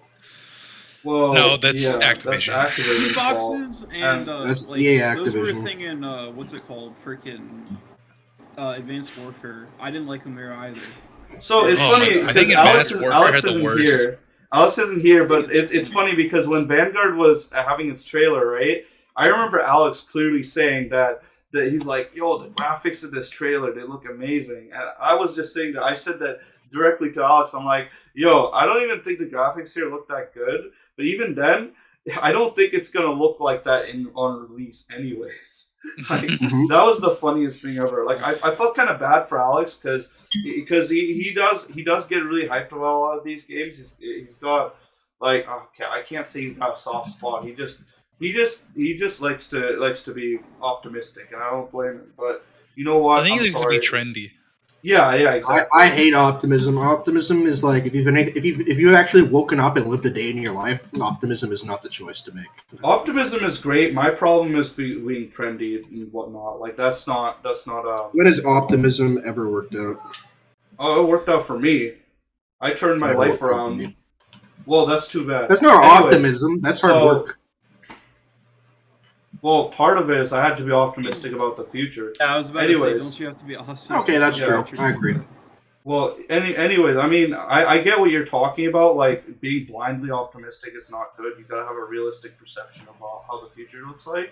But you also gotta have strength that cannot be deterred from anything that comes at you. And if you don't have that strength, then whatever. I don't know. Get stronger, I guess. So what was I gonna say? So, the beta, yeah. So the graphics on release, I think I saw a couple things from it. Didn't look good at all. Looked like it ran like shit. Looks like weapons. Oh man, their awful. optimization. The beta was very disliked from the public perception that I've seen. The beta was awful. Why'd The zombies. you think of beta? Zombies. I as Poi said didn't like it. So sorry. Let's hear Poi's opinion on the beta. Actually, I want to hear that. So. Whatchamacallit? Everyone kept talking about the pacing. Like everyone's like moving around and playing differently. Did I notice it? Fucking, I don't know. Not really, I guess. I guess more people are moving around. It just made it harder to really figure out how to play the game, I guess. So but overall, I think the spawning sucked on the few maps that they gave us. Wow. Wow. Okay. And now they have a perk in the full game which tells you where the enemy is spawning. So it's You can't make that shit up. You can't make that shit up. Oh That's just called using your brain. That's called using your brain, bro. Wait, is that actually a thing? How do they make that and not think that that's like? How does that? You know, like how do you not just like sit down and think I'm being paid to do something stupid? You know? I don't. It was. Whatchamacallit? It just tells on your mini map. There's like a little dot. It tells you, oh, the enemy's spawning right here. And then in the video Jeff was watching, he was just standing there looking at the mini map, and then it said an enemy was spawning right next to him, and it like an enemy spawned behind him still. you like in the exact spot where he was standing. He was standing still, and they spawned behind him. And he was like, "Oh, the pacing's great." I'm like, I don't know. I guess maybe, but overall, he's getting paid to say that, bro. Oh yeah, he's definitely being paid. I'm sorry. I don't want the guns felt fucking awful. They added bloom to Call of Duty. I'm like okay. Like, what do you mean by bloom? Like when you shoot, your first shot is never straight on an SMG. The first shot, or even when you're aiming down sight. Even when you're aiming down sight, it won't. It would be like off by like a little bit. Do they want people to just like? What's their game plan here? Well, with an SMG, you're not supposed to be like that far away. Like if you're if you're closer, it's not really going to matter. But it's like, excuse me. But that's what range damage values are for. Even in Battlefield, they have first shot is always straight. In fucking Call of Duty, the first shot is not even straight in the Vanguard. Yeah. But yeah, and the guns just didn't feel good at all. Yeah, maybe it's because they're like old style, or like they're like World War. Which World War is it? Oh, World War II. I did play. Not many like triple. I think the only like AAA game franchise that has developed into World War like one is Battlefield. Battlefield, yeah. So what I was gonna say is so yeah, like I've heard some people say apparently only like two guns were pretty much dominating the scene. STG and MP40. Yeah, and basically what's it called? Yeah, so I heard some people say the campaign was okay, but I don't know about that. I guess that's whatever. Call of Duty isn't supposed to be known for its campaign, though. Oh, I mean, MW2, MW3, and Modern Warfare. Yeah, but actually, that trilogy was pretty good. Yeah, their campaigns are good, but like their multiplayer is supposed to be the selling point, and if their multiplayer isn't the selling point, the campaign is. Yeah, then the campaign. Well, the campaign. And Modern Warfare 2019's campaign was also amazing. Yeah, so I think they've been ramping up the campaign. Amazing. Oh, okay. I'm sorry. I would say it was good, but I wouldn't say. Okay, I love the night vision when they're. Yeah, that's fire. That's fire. Yeah. That's like the coolest. Oh, I might have to, man, you're making me want to play that again. Okay, fuck. I'm sitting here. I'm like, oh, I could be playing that at some point. Oh my god, because that actually is fun. You know, actually. I'm not sure. Because I also kind of like the Cold War campaign because there was like some deciphering and stuff. That was pretty cool. I wanted to play the Cold War campaign. It seemed interesting because it looked like it was like a little bit more free flowing and there's like multiple endings to it, wasn't there? Yep. It actually has some interesting stuff. I actually kind of liked it, so that's why I think Vanguard's campaign might not have been that bad. But yeah, as Chris says, it shouldn't be the selling point. And then I'm not buying a Call of Duty for $60. Yeah, we're not buying Vanguard. Don't worry. All I have to say right now is that the biggest crime of Vanguard is going to be that fucking integration, that fucking Warzone integration. Like, dude, I don't think anybody wants to see fucking World War II guns. Because this is what's happening, right? We went from Modern Warfare, where it's modern guns, to Cold War, where it's Cold War weapons, and now we're going to World War II. Are they actually planning on integrating? Like, how are they going to even work that out? I think they've already. I like how done Warzone is like the portal mode for Battlefield 2042. Dude, but it's going backwards. Like, no, listen. And you know what's next? Do you want to know what's? Boy, I'll tell you exactly what's going to be next. It's going to be a fucking Call of Duty for World War One, right? And you're going to be using fucking whatever it's called, like those Lee Enfields or whatever. I'm not sure if that's World War One. And then it's going to be one. And then I don't know if that was one. Then it's going to go even further back, and you're going to be using fucking Civil War muskets. Like, you're gonna go to. So honestly, if okay, I swear to God, if there was muskets in Call of Duty, that would actually be pretty Call fun. of Duty Warzone. You pick up like black powder. Yeah, you gotta pick up the powder. You gotta pick up the musket. You gotta like ready up your. Guys, I can't find any paper to hold the musket ball in. Help! I'm out of ammunition. Just go fucking melee then. Oh, I forgot there's melee. Yeah, you're gonna bayonet. You're gonna bayonet. It's a one hit. A rifle charge. Yeah, you're gonna do a rifle charge with the squad. Hey, no, I will say that the rifle charge. Call of Duty Civil War.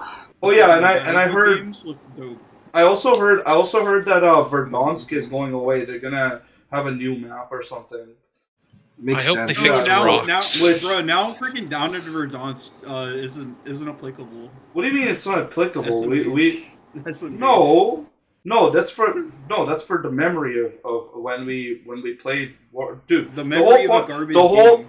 Yes, the whole point of that album is that it's a lo-fi album that we made because we were being distraught by playing that game so much, and we wanted to have a lo-fi album. Just like how people make lo-fi albums for, I don't know, pre-martial, what's it called? Pre-martial relations? Something like that. Anyways, I literally made a lo-fi album because you guys asked me to, bro. Like, I don't know. Yeah, and it was pretty fire. Anyways, so, so I think I've said my part about Vanguard. Anything else you want to say, Chris? Sorry? Anything else you want to say about Call of Duty, Vanguard? Future Call of Duty. I don't know. Really. I mean, the zombies I saw. I think the map looks cool, but my other problem with the map is it's like they keep reusing. It's just a thing now. They keep reusing older maps over and over and over again. Like, yep. I think the only time they did that in Cold War was the first one. What is it called? I don't even remember what it's called. Die Machine? Yeah, Die Machine. The map is good. I have to say, I like Die Machine. I like all of the Cold War Zombies maps. They're all quality maps. They're all well done. The two ones that came afterwards are unique and they're interesting, and I think they were well done. The first one's also unique as well because it does take the prototype map, but like it expands so much that it's like 10% of the map is knocked, so it's fine. It's not that big of a deal. Yeah. But this one they're adding portals, and I saw one of the portals you can go through. It takes you to Shinonuma, and it's just like, why are they reusing maps all the time? Like, I want to see something new. They've never done anything wrong with any of the new Zombies maps so far that I can think of. Like, in my opinion, my least favorite zombies map that they've come out with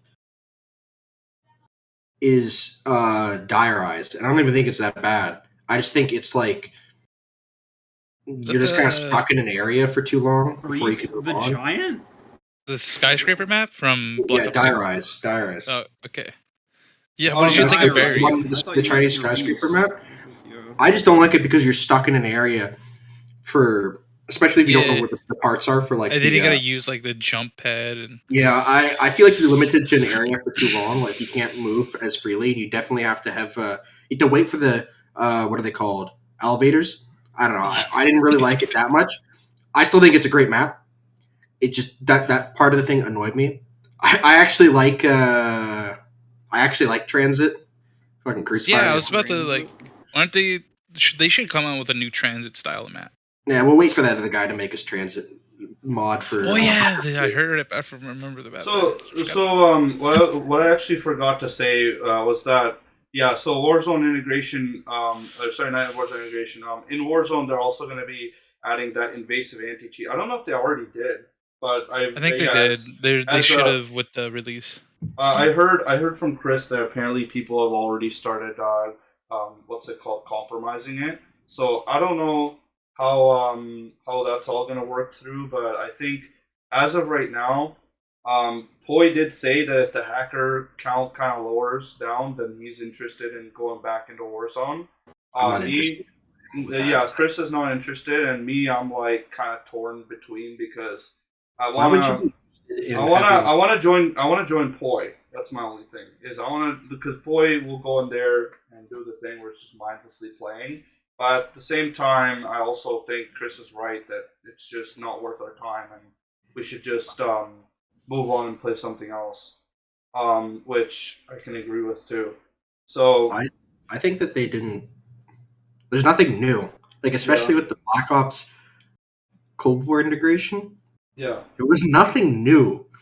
It's been the same game. Like I hate to say it, but Fortnite did something new. I didn't play it, but I recognize that they did something new. Is Fortnite good? No. Chris, do you think Fortnite is better than Call of Duty? Yeah, it even did something. Think it does a better battle royale than Warzone does, and that is a problem. Probably no cap. I'm not gonna lie. I haven't played. What's the game called that Alex likes to play? Overwatch, Apex Legends, PUBG, Culinary Royale. No, the one where the battle royale that he likes to play. The battle royale he likes to play. Well, it's usually Apex. Apex. There you go. Oh yeah. I haven't played Apex. It probably looks like the most well polished, good first-person shooter battle.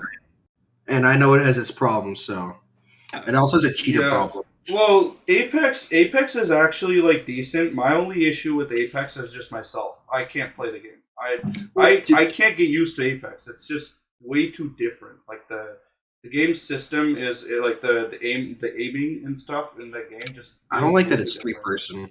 I think 3 is also kind of weird, but I wish it had like 4 people. Is 2042? I really dislike the. Sorry, what's wrong with 2042?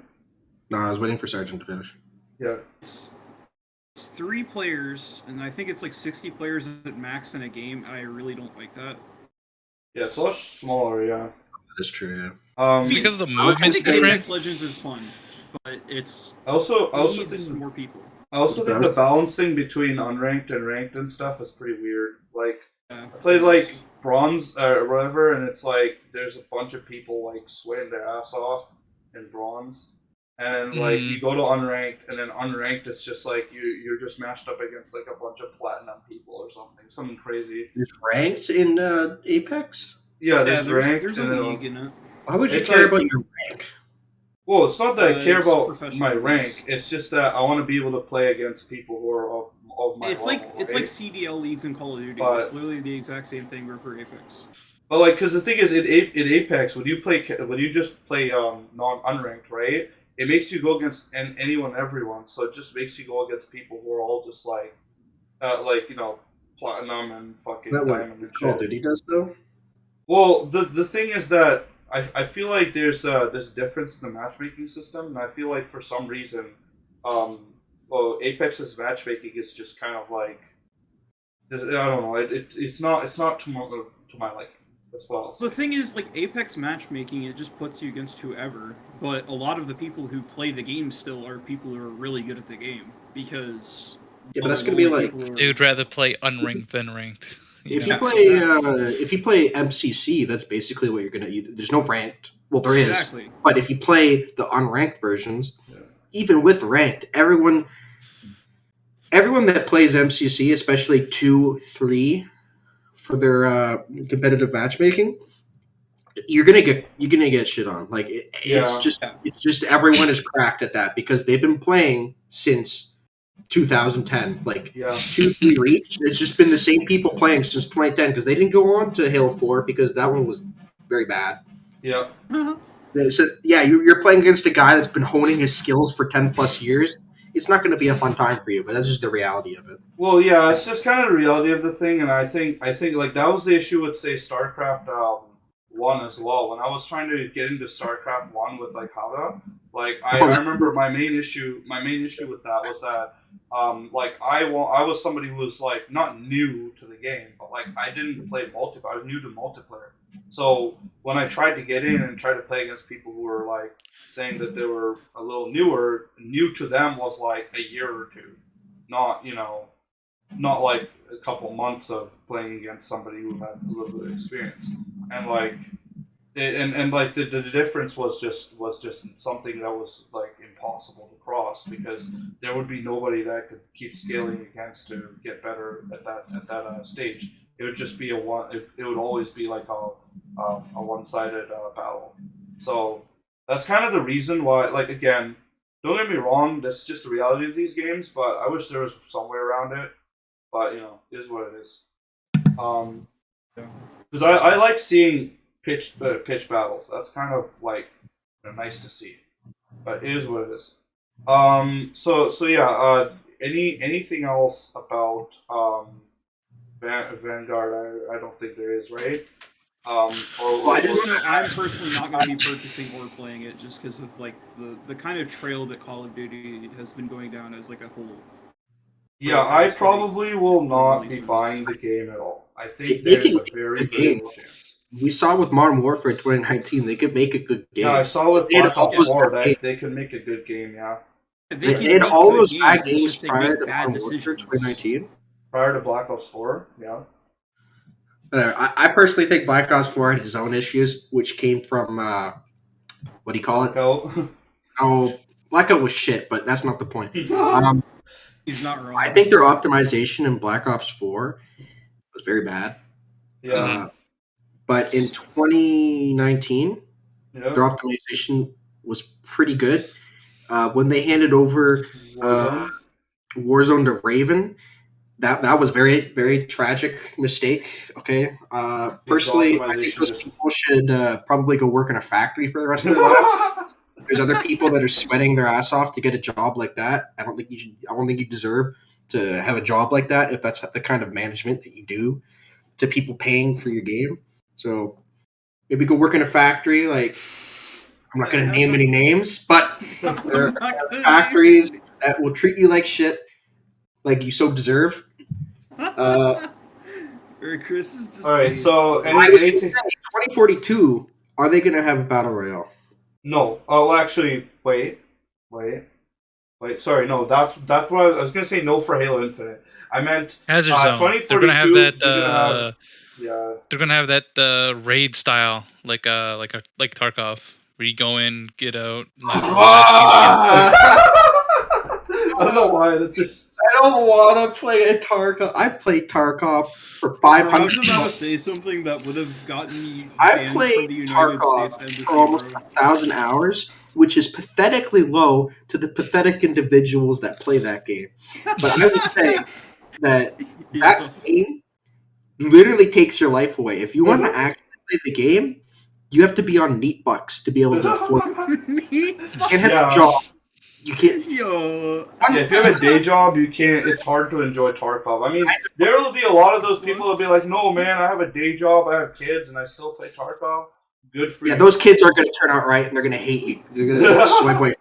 I'm done with those types of people. No. If you have a 9-to-5 job, okay, and you want to be a working individual when you get to work, okay,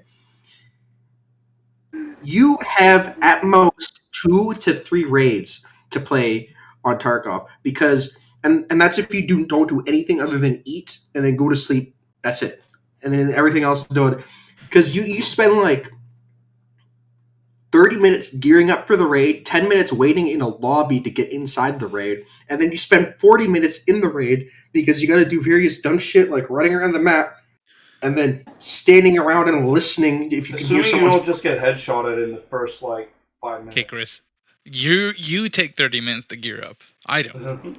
Because I have the basic. I have the basic. I have the basic stash, Yeah. dude. I have the basic stash is You fit terrible. like 2 crackers.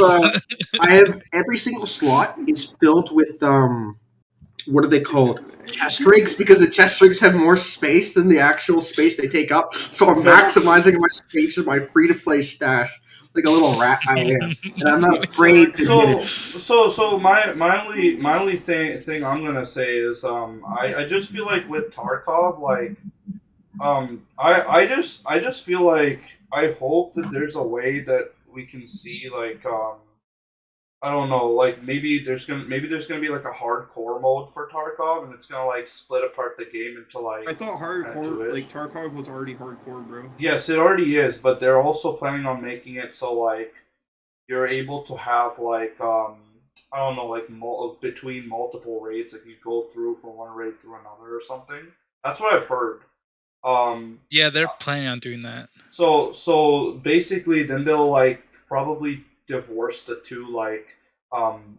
two supplements of the game. So then one will be like that hardcore mode. The other one will be a little bit more towards like the not casual, but like just a slightly less hardcore mode of the game. And it might hopefully have some stuff that will make the customization of the game worth it. But that's just my take. A lot of people will disagree heavily. They're fine with having the chance to customize a gun and then lose it all in one shot. But that's okay. I don't care. Some rat with a hunter. Because all I gotta say is, I mean, I don't think it's about the rubles in Tarkov. I think it's about what you end up doing. So that's basically it. They're trying so hard to make a hardcore game that they're removing a lot of the fun aspects out of they keep adding more and more like mechanics to like healing, food, and then I think the leveling system. But like, more features equals more fun. That's what they're probably. I don't even know. I think they're really just trying to go for a hardcore game. Yeah. But like. Well, they're. Yeah, sorry. Is Chris still there? Hello, Chris. I think he was being told. Actually, this is a good time. If you don't mind, okay. So what I'm gonna do right now is I just want to reseat the recording. So I'm just gonna hit the stop recording and then start it again, just to be safe that our recording's good, right? Yep. I was going to remind you to do something like that. All right, so you just had a little break there. So where were we at? So we finished talking about Halo Infinite, COD, and Battlefield, the shooter trifecta. I just want to wrap up on the entire shooter trifecta real quick. So as of right now, my understanding is the most amount of interest out in the public is on Halo Infinite, which is interesting because there was a whole poll done. I don't remember where it was. I think it was either like Twitter or Reddit or something. I don't know, something unreliable. I just want to put it out there, like what I've heard is a lot of people are looking at like I think it was like 60% are uninterested in any of the games, and then 30% are interested in Halo Infinite. I think it was like 30. I think it was 30 or something. I can't remember. It's 30 or 15. And something lore was interested in what's it called? Yeah, sorry. I'll just say it this way. It was basically like Halo Infinite was like a larger chunk of the interest, and then there was like a smaller chunk that was interested in Battlefield, and like a very tiny chunk that was interested in Vanguard. So, long story short, that kind of makes sense. Even for us, we talked a lot about Battlefield and a little bit about the same-ish amount on Halo, and then like just our Vanguard talk wasn't actually that long because of course we don't believe that it's doing as well. But as I always say for a lot of these games, I hope that these games do better in the future, because I hope that, like in my opinion, I really just hope every game does better in the future. But if they don't, well then they're gonna get they're not gonna get bought by us, and we're also just gonna have to say what needs to be said about them. So, anyways, moving on, I have a couple other games in this list here. So there's Far Cry 6. I don't know if you guys have anything to say about it. I think it looks kind of interesting. I might borrow it from a friend when it comes out. I mean, some of the weapons look kind of cool. I feel like I don't know. I feel like animal companion stuff was kind of just like Far Cry 6 is out. Sorry, is it out? Far Cry 6. Yeah, it's been out for a while. Shoot, I actually didn't. Oh yeah, for some reason I wrote down like almost every single release date for all these games. That's good because I didn't fucking know if it was out yet. It came out October 6th. Really? Dude, I didn't even know that. I thought it was supposed to come out. Yeah. I guess that's why people were a little angry about it for a little bit. Anyways. All I know really from watching the Far Cry games, so it looks fun. Yeah. It just looks fun if you play it with a friend. And you you can just co-op? fucking around. Yeah, you can do co-op. That's yeah, I'll check into it probably, but as I know right now, it looks like it's just your run-of-the-mill Far Cry game, and the story should be interesting to play, and what's it called? Yeah, there's some villain backstory that's actually looked kind of cool from the trailer and it's in a jungle, so it's called the Cuban jungles or whatever. The jungle, the mighty. In Cuba, so there's a whole cityscape too. There's an urban environment. Yeah, I don't know. I really do. The city? I forgot. I don't know. I didn't really look into the game. I saw it somewhere. Yara. Yara? Okay. Yeah. So anyways, I'm not sure. I'm not sure about if anyone else has anything to say. Probably not. I'm gonna move on to the next topic. Mass Effect Legendary Edition. So I've been borrowing it. I kind of like it. I think it's pretty good. It does a good little graphical upscale to all the games. I think there's quite a few bugs still around, but it's not too bad.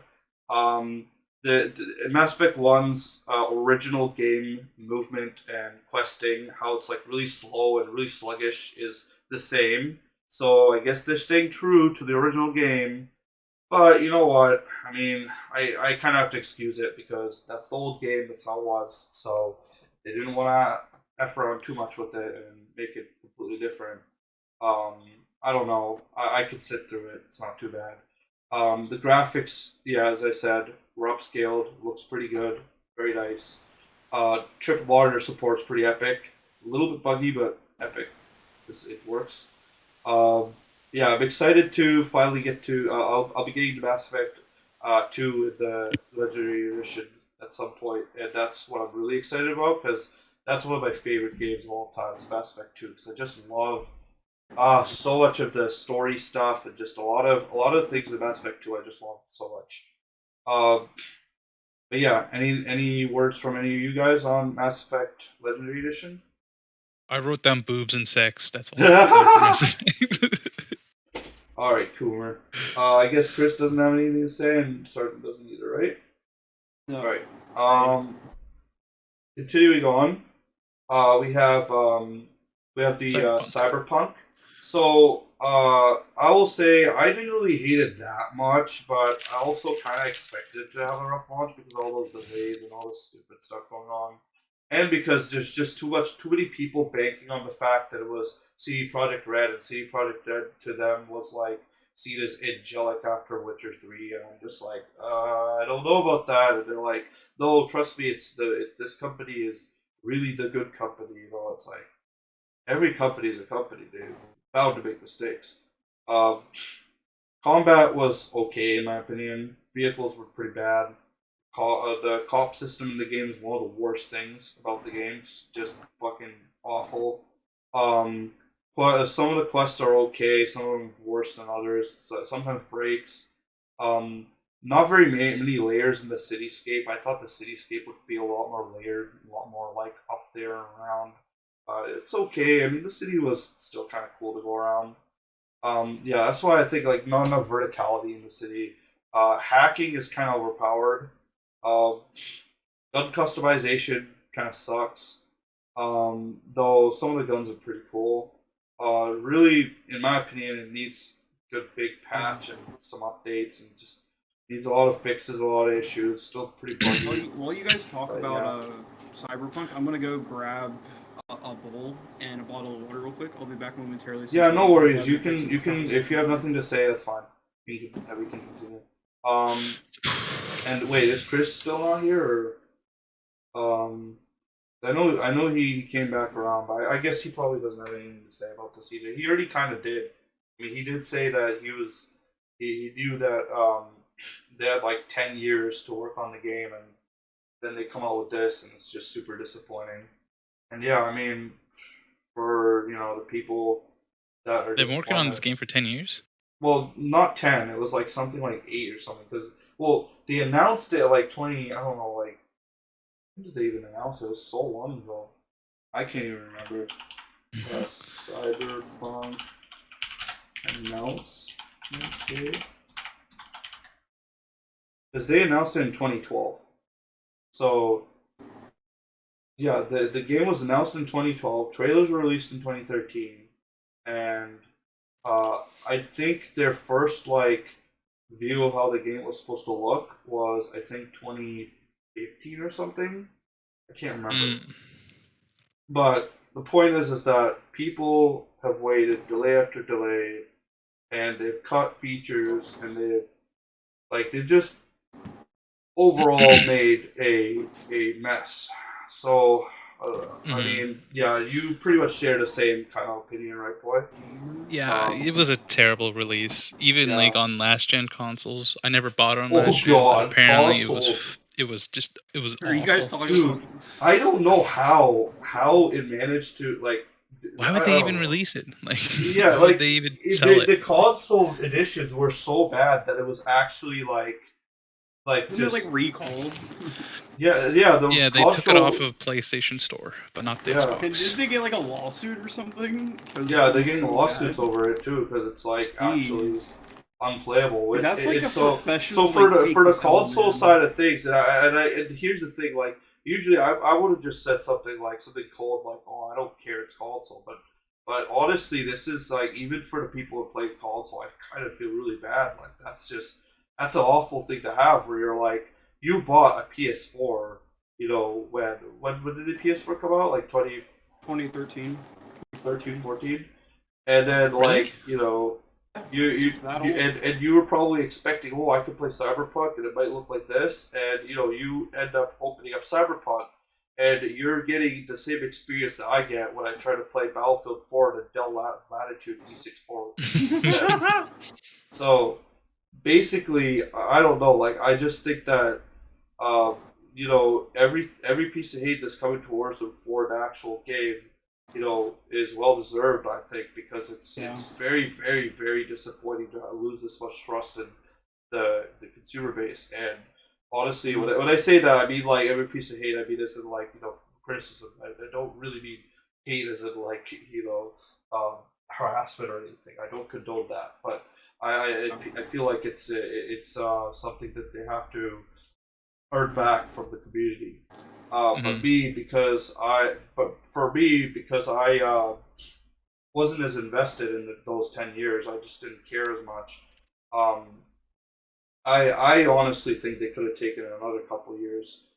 But Yeah, then somebody will say, "Oh, but then isn't that what Star Citizen did?" And it's like, "Oh, I don't want to talk about Star Citizen." Honestly, like the way I feel about that, the whole debacle about that, I think they deserve hate because they postponed the game. I have no problem with companies postponing games. What they did is they delivered inferior product. Like they literally made a not good game. Promised that it would run for certain people on certain consoles. Didn't run at least well. Dude, they literally made a bad game.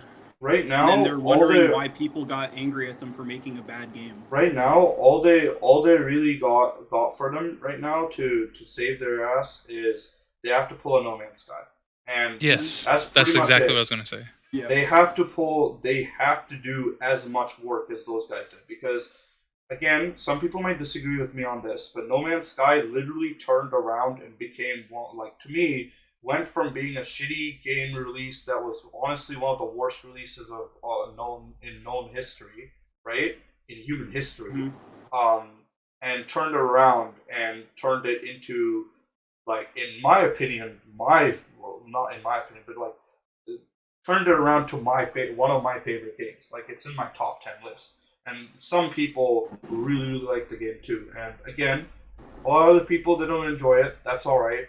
Not their thing. That's okay. But I think that they've changed so much of the game that it's a completely different game, and Cyberpunk has to do that. Like, I gotta see. Like, in my opinion, this is how they would get to redemption. They'd have to fix the cop system, fix parts of the combat, fix a lot of bugs, fix the questing system, add a DLC, add more map region stuff, like, where you can go and what you can do.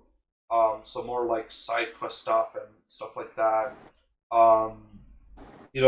Just a whole lot of overall additions that the game really needs. But we'll see, because right now it's kind of still being looked at and worked on and everything, so we don't know yet.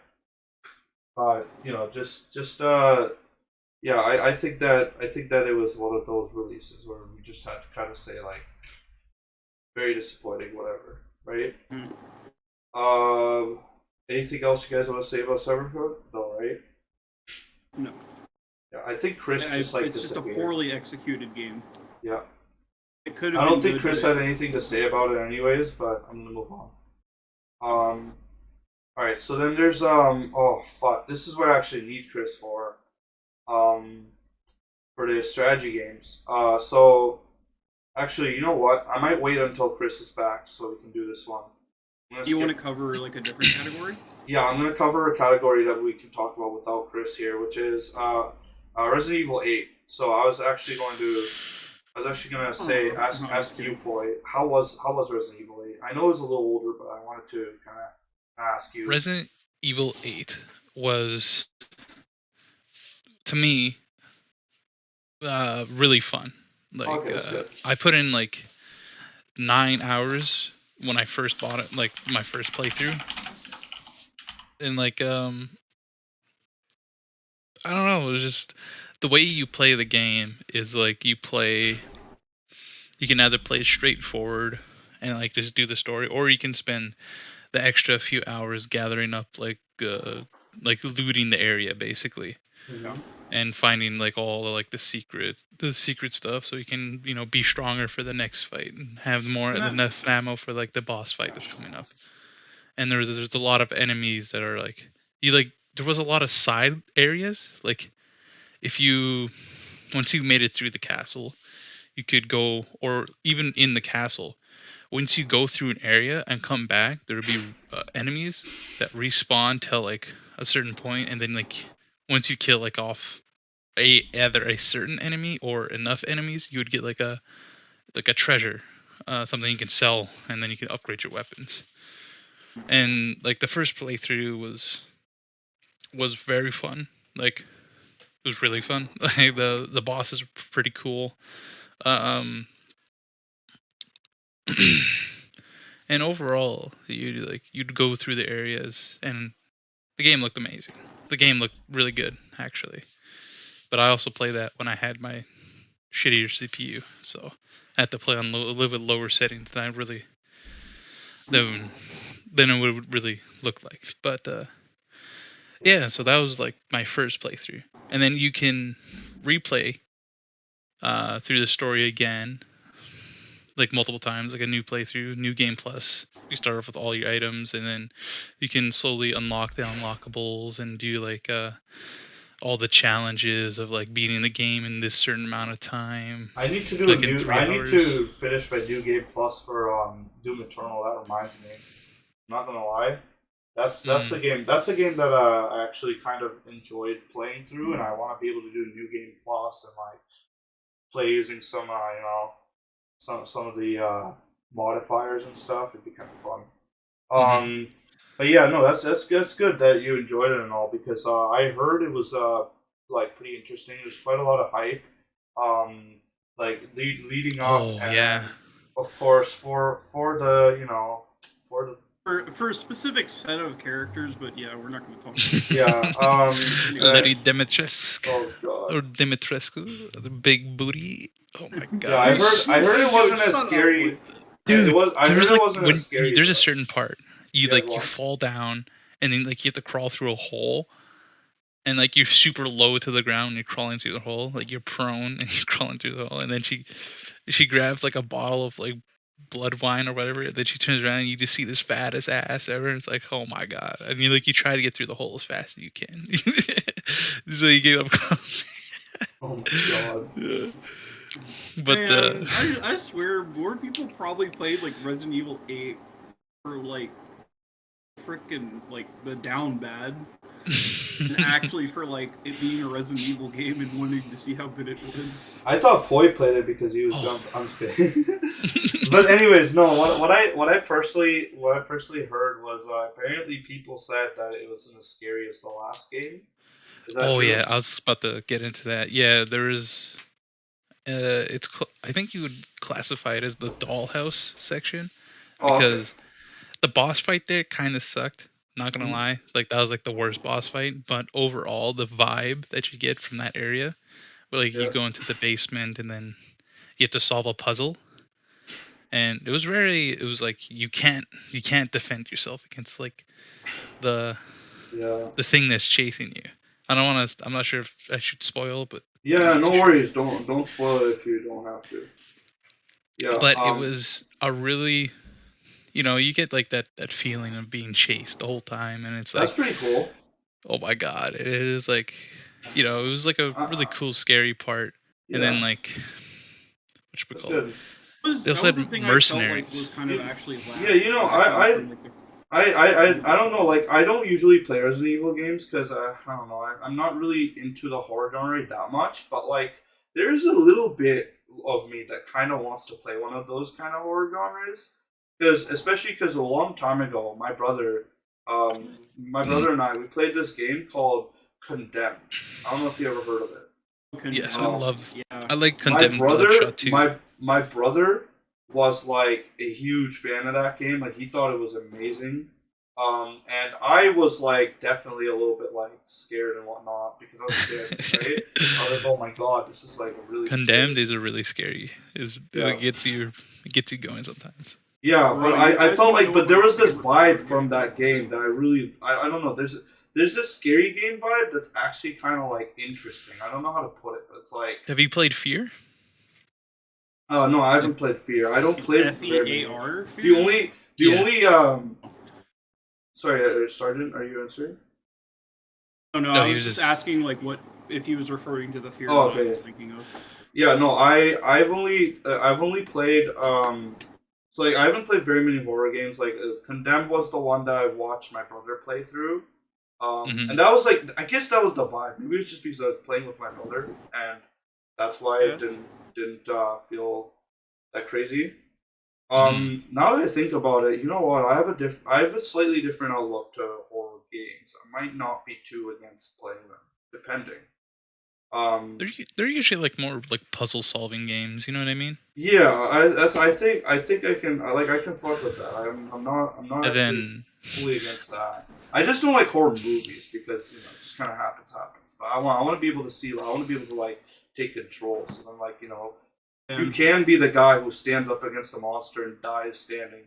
You know, that's what it is. Yeah, go on. You guys want to know what my Your brain just cool. I had like 3 ideas in my head, and I tried to speak them all at once. Ooh. Yeah, don't hurt yourself. Yep. Let's start. Want to know what my favorite horror game is? What? Amnesia? Called Five. No, I'm just kidding. Oh no. No, it's called SCP. SCP Unity, and it was literally like the only reason I say that is because it's the only horror game that I've ever played where I quit before I even really started. I remember. I died by SCP-173 once, and then I got into the middle of a room later, and I just quit. I couldn't play anymore. I was speaking of SCP, that's the one other horror game that Alex and the other guys see. Because here's the thing, I don't mind jump scares in a horror game, right?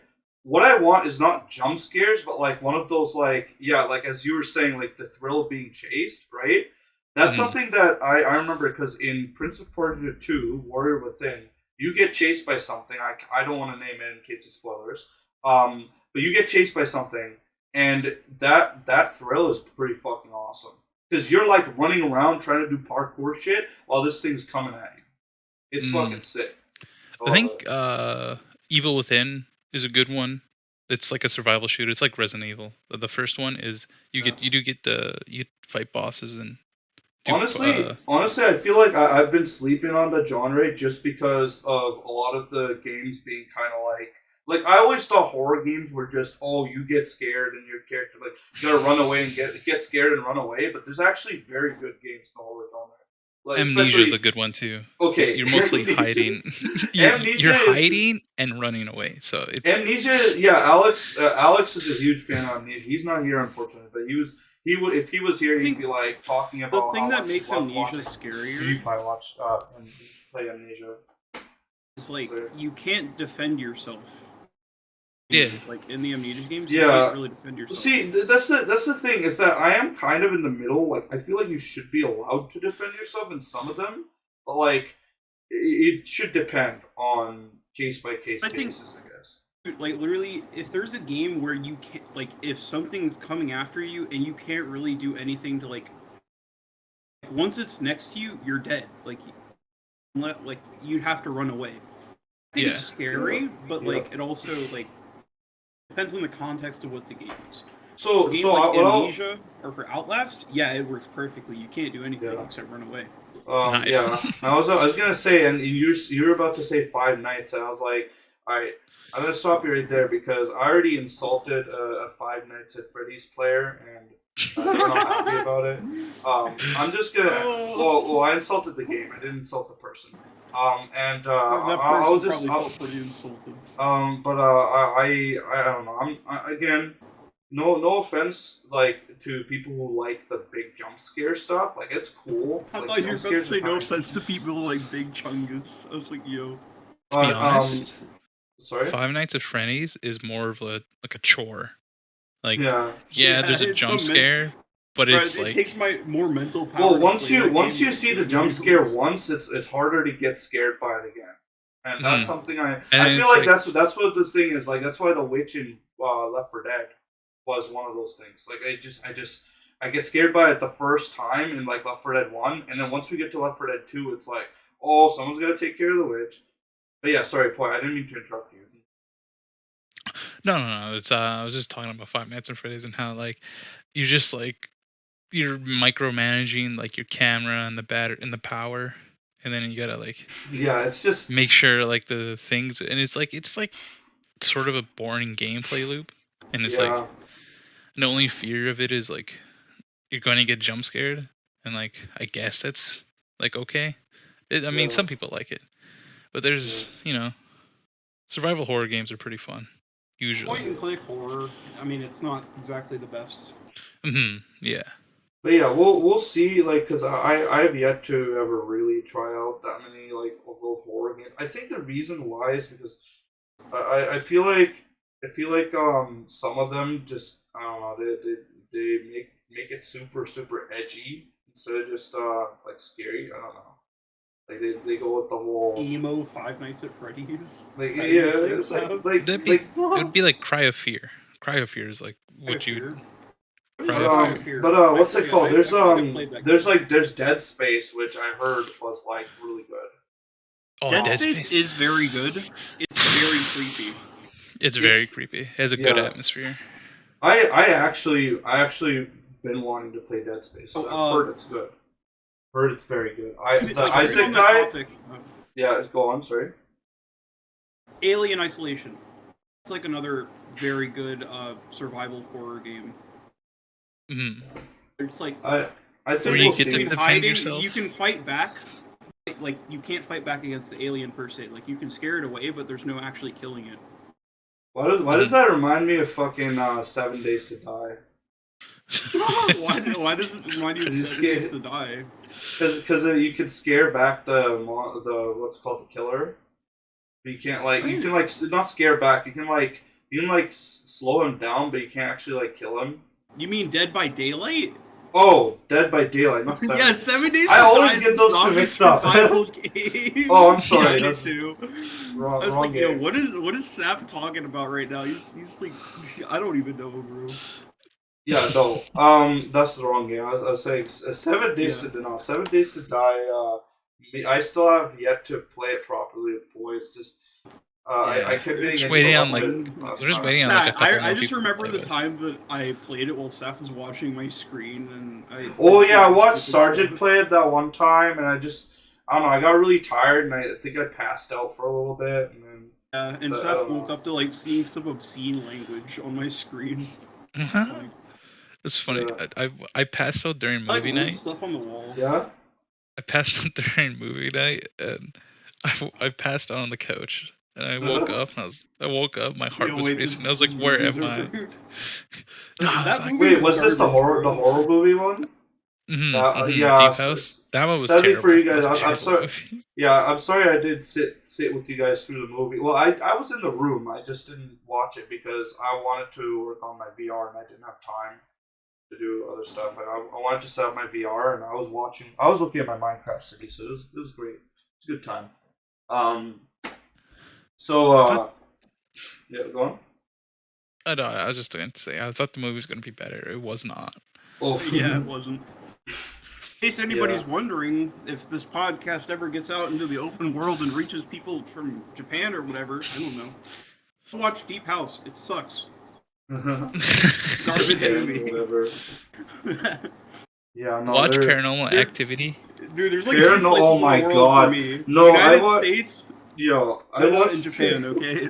Yo, I remember watching Paranormal Activity. The whole movie is just like it's not even that interesting. And the very last part is like the scariest thing. I'm sorry, I don't care if I'm spoiling. I don't give a fuck. This guy literally gets pulled out of his bed at the end, and that's it. That's the scary part.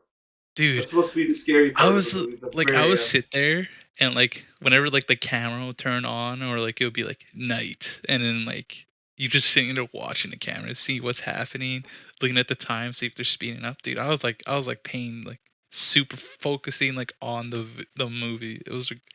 I don't know. I love Paranormal Activity. What was that movie? The spin-off like with the black dude. Haunted House. Haunted House. Yeah, Haunted House. That's a great movie. Yeah. So like the first one where like the ghost pulls down his pants and starts clapping his cheeks. That's what the whole movie's based on. So the ghost has sex with him or something. It's really weird. Oh my god. And he looks at the camera. I didn't know you were a squirter. It's like neither did I. It's out of pocket, bro. Alright. I love that movie.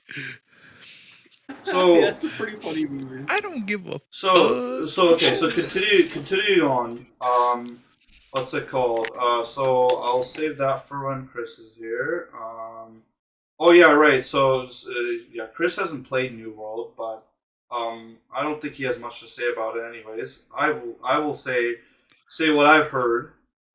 So for a lot of graphics cards died from New World. Yes, I think Like straight up got bricked.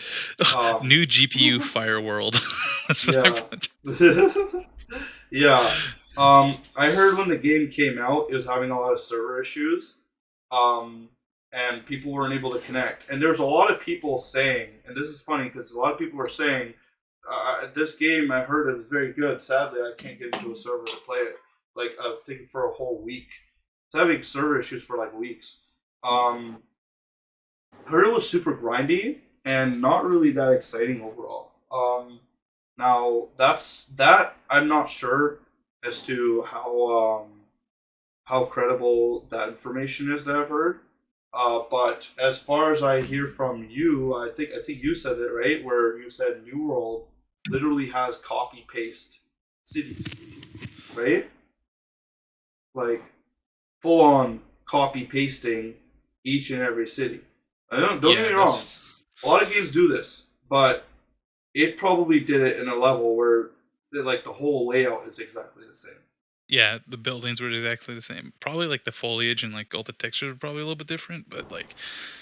See, the thing is, if it was randomly generated, right, it would be somewhat okay. But that's just unacceptable. Hey, hey Chris, what's up? We held the categories that I knew I wanted your opinion on. So that's why we're on New World. What did you guys talk about while I was gone? Just Resident Evil 8. That's what we went through. And like horror games. Yeah, the only thing I know about Resident Evil is the big titty golf. Oh my god. Coomer. So what was I gonna say? So yeah, you probably don't have anything to say on that, right? On Resident Evil 8, Chris? Probably not. Nah, I just like the big titties. Okay. So what we were talking about right now is just New World. Heard the game was bricking GPUs on release. Having server issues for like weeks. Heard the game was very grindy and not really that exciting. And then of course we heard from Boy that they copy pasted cities. Like just whole like they didn't even like change the template or anything. It's not like for a game where there could be like what's the word there could be randomly generated or something, right? New World's not a randomly generated world. It's just that they copy pasted all these cities and stuff, and it's made by Amazon, so kind of expected that it's probably gonna be kind of it's like what's funny? I just thought about this. You know how there's like those Amazon what's it called, Prime items or Amazon Basics items? Yeah, this is your Amazon Basics item. There you go. Apparently it's fun though. Like, yeah, I did hear some people say it's kind of fun. I won't lie. I did hear about that. Like it's not as exciting, but it's like it could be fun at some points. So, I mean, I don't think I have any more information. Boy, you don't have anything else to say, right? I was watching Josh Strife's Haze. He's like some British YouTuber that just talks about games or like. Yeah. And he was saying like the crafting system is actually viable in New World. Like if you do crafting, you can still craft like high level items that are actually useful. Yep. And he says the main quest line or something is like repetitive. Yeah. So it's like it's not a really good main quest line. But that's about it. Overall gameplay, I don't know. Looked like a pretty faster paced MMO, I guess. I don't know. Yeah, it might be a little faster paced than all the other contemporaries in that subject. Chris, do you have anything else to say on that? I haven't played it. No. Yeah, of course, it's okay. So we're gonna bounce out of MMOs because we only just arrived on the MMOs, but I had to skip these because I wanted to hear Chris's opinion on this. So, Age of Empires 2 Definitive Edition had the co-op missions added, right? Did you get a chance to play them at all? I played one. Right? I think we played one, right? Not you and I played one though. It was what was it? Battle of Agincourt? I don't know. No, it wasn't Battle of Agincourt. It was Battle of Tours, I think. Is the one versus the Franks versus the Muslims. Yeah. Or the Saracens. I thought that one was interesting. I think it did a pretty good job. My only gripe with it is just the mission itself. I think you stop getting attacked by Saracen armies partway in, and you just kind of keep building up. Yeah, because it might be a little easy right now. So I understand that, because right now they have to try and balance it again for co-op. So that's the only thing I agree definitely on, is that they still kind of need to work on a lot of stuff for that. I think the direction they're going in, like I played one of the missions, and they also have full campaigns now. So Okay. I'm just excited overall. Like I think this is a very good direction for the game to go in, because personally I'm not a big fan of this competitive scene, because I just don't like the competitive scene. But seeing co-op missions and stuff really makes it so we can have some backstory and have gameplay, and it's just like, really good. AoE is just like doing well. DE is a really good version of Age of Empires. Polished a lot of things, a lot of quality of life. Kind of removed that haziness from HD, because HD had some hazy kind of weird issues, right? Once you get to DE, it's like all those gone. They've done a really good job. So, what do you think? Like, do you agree with that? Yeah, I think DE has the benefit where you take all of the things, like HD felt like it's a minor quality of life, not minor, I think some major quality of life concerns, like resolution, UI, pathing, those sort of things. Yep. And then they took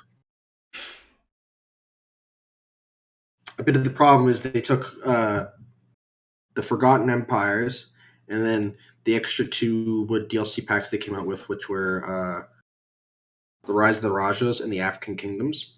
Yep. They kind of just all stuck them together inside Conquerors. So it just kind of felt like, especially Forgotten Empires, it just felt like you kind of had like a bunch of extra civilizations that were just kind of like put in, but didn't feel like they meshed really well with the other civilizations from the Conquerors and the base game. But I think with DE, they kind of built it from the ground up, so it kind of all meshed better together, and I felt like they were more diverse and different civs than the previous ones. Yeah, they're a lot more. They did better with that. Yeah, so I felt like they were all kind of like melded together instead of just like a bunch of extra ones slapped on top at the very end with the Forgotten Empires. Forgotten Empires is kind of like, you can kind of let it slide because it is technically a mod. Yeah. But the other ones, the African DLC. Kingdoms and the Rise of Rajas is DLC, so those ones you can't really excuse. I'm really happy that they're still adding civs. This is like, that's why I really love AoE 2, is because it's a game that started 2 new civs, right? Sorry? Or 4 new civs. They had 2 civ packs, I think. Yeah. Which ones were they? I forgot. There's like a bunch of them. I know there was... So they had the Burgundians, the Sicilians, the Hussites or the Bohemians, the Bohemians, and the Poles. Let's see. Oh, and they also had the Lithuanians. I think that was in with DE though. Like DE came with the Lithuanians, and the Lithuanians. Who else? There's Burgers or not burgers. Bulgars. Yeah, Cumans, Bulgars, Lithuanians, and I think one more. I think it was 4. Yeah, there's so many. Honestly, that's the thing I really like about it. As I said, like 30 or 40. The game started so long ago. It was like the 90s, right? I think it was 99. Yeah. Yeah, and when the game came out, like after the game came out, like I feel kind of bad because I don't like trampling over AoE 3, but like it was just not as popular, right? So a lot of people expected once AoE 3 came out that nobody would play 2, right? But instead, what happened is 2 consistently stayed popular, so then they made 2 HD, and then now they made DE, and DE is just like the best version of the game. It's cleaned everything up. It's got all the DLCs kind of under the package. And now with the co-op campaigns, like this is the direction AoE 2 should be going towards, and for AoE 2, it's great. Now, that being said, and if you're fine with me moving on to the next topic, which is related, very closely related, AoE 4. So, long story short, none of us are buying this game for $80. That's a given, right? Yeah, I want the $80. I think if it goes down to like 30, maybe, right? That's a big maybe too. That's I think it's a $20 to $30 game. Yeah. I don't really understand why they thought they could sell it. First of all, it's AoE 4 is AoE 2. All right, let's just get that out of the way. It is AoE 2.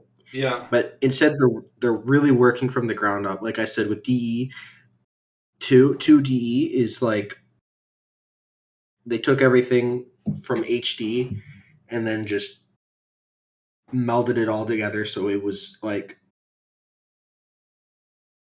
an insane expansion of what the original game was, completely reworked artistically, and they basically fine-tuned it, and so it's not including any of the new civs, like the Burgundians or the Poles, but as prior to those, I think just before them, like I think the Sicilians are kind of they're being fine-tuned currently, but prior to that, those expansion packs on DE, I think that they were starting to get towards a better balance for the civ powers. So I think everything's kind of balanced. Like each civilization has its niche, and there are a lot of civilizations in DE. So it's kind of beneficial because then you can start playing with, like, you can pay random civs and you don't have to worry about getting repetitions because there's a lot of civs to go through. So each game's different, each map's different. So you can have lots of different pros and cons to whatever type of civilization you have, depending on what type of map you have, and depending on what type of opponent you have, depending on what your starting area is like. So there's a lot of different replayability to that game. Yep. My problem with AoE 4, it's not a problem. I think the one concern is, I think it's good that they're doing this, but it also is a concern is there's very few civs, and that is because they're making each civilization very, very different to other civilizations like Age of Empires 3, which I think is a good thing. I just think that the lack of diversity in civs, it might pose a problem. I don't recall if it was ever a problem with AoE 3. I think it's just because each civilization, the European civilizations did have a few similar units, but when you're talking about the war chiefs or the Asians, they all had their own unique units, techs, and special abilities that made them very, very, very unique compared to everyone else. Europeans kind of so, but when they came out with those 2 expansions, it was very different. So that's what I'm hoping for from AoE 4. And it looks like so far, every civilization in AoE 4 is vastly different. So I think it's good. I think it's going to be like, they're going to take everything that made AoE 2 good and then make all the civs very different. Because I think that's one thing that you can either say is good or bad about AoE 2, is that a lot of the civs have very similar units, and the only thing different is the way they look. And not even that, a lot of them look the same. I think most of the units just look the same. So all the units look the same. They act the same for like most civs, unless you have a specialization in that. And the only thing really different between civilizations is architecture and stat differences. So I mean, I correct me if I'm wrong, but it doesn't even like say like the Mayans and shit, right?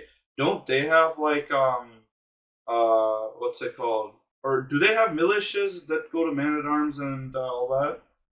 Or... Yes, everyone has militia up to whatever. Up to probably man-at-arms. I think every single civilization can get two-handed swordsmen, except for the Persians. They're stuck with long swordsmen. Sad. Yeah, because it's like, wait, it's man-at-arms and then it's long swordsman or short swordsman? No, it's militia. AoE for so long, and I can't remember this. So it's militia, man-at-arms, long swordsman, two-handed swordsman, and champion. Oh yeah, okay, now I remember. Yeah. Champion is pretty common. It's not like paladin where there are only like a handful. Quite a few missing. Well, the thing is, I mean, for me, the reason why I don't care about the paladin is because you just run someone with really good camos. You go with like Indians with the Imperial camo. Oh man, that's a nice unit. But yeah, no, I see the direction that AoE 4 is taking. I don't know if I like the art style. I'm not gonna lie, it's a little cartoony. It doesn't look terrible, but I don't know. Maybe it's just does have that Civilization 6 kind of feel. Yeah, too cartoony. Yeah, well, Civ 6 it looks way too cartoony. Like Civ 6 looking like they got fucking what's it called? What was that guy? His name Carlos 5 or some shit. Gandhi has a circular head in Civ 5 or Civ 6. Okay, like that's my main problem, bro. Like Gandhi looks wacky. Yeah, like I heard Civ 6 is not too bad, but I'm sorry, but that they need a new Indian leader. It's been Gandhi every single, or maybe just make two different Indians. They should try Pakistan. Oh no. What's wrong with Pakistan? No, not that there's anything wrong with Pakistan. It's just that when you said two Indian civs and you said Pakistan, I was like, I don't know. You know what I mean. They're from the Indian subcontinent. Yes, Indian subcontinent. Yeah, sure. I mean, could just make I don't know. Civ stuff. I will say right now, I personally think Civ 5 is fine as it is. If they made it, if they do make a Civ 7 or something, I really hope they kind of go back towards the older art style. I really don't want them to do another cartoon. It feels kind of like a Nintendo game. Yeah, exactly. I mean, you know what? What I'd probably end up doing anyways is if I play those games, I'll just mod them to have like some of the older. Yeah, I'll mod them too. Or I'll just fucking make my own artwork and mod it in. You know, I could do that myself. Fuck that.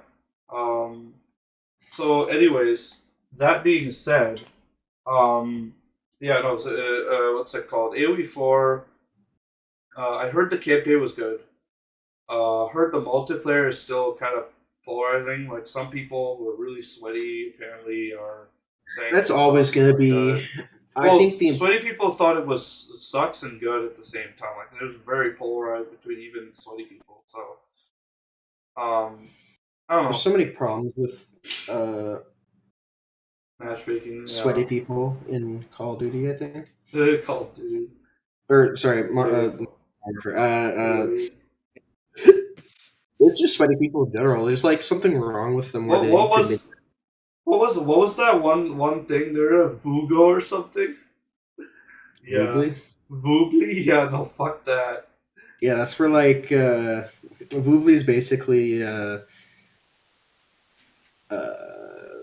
Latin America tier. Like that's basically like not tier, like literally like that's where all the Latin American players play, and you'll get like clapped by like a Brazilian guy in the favela.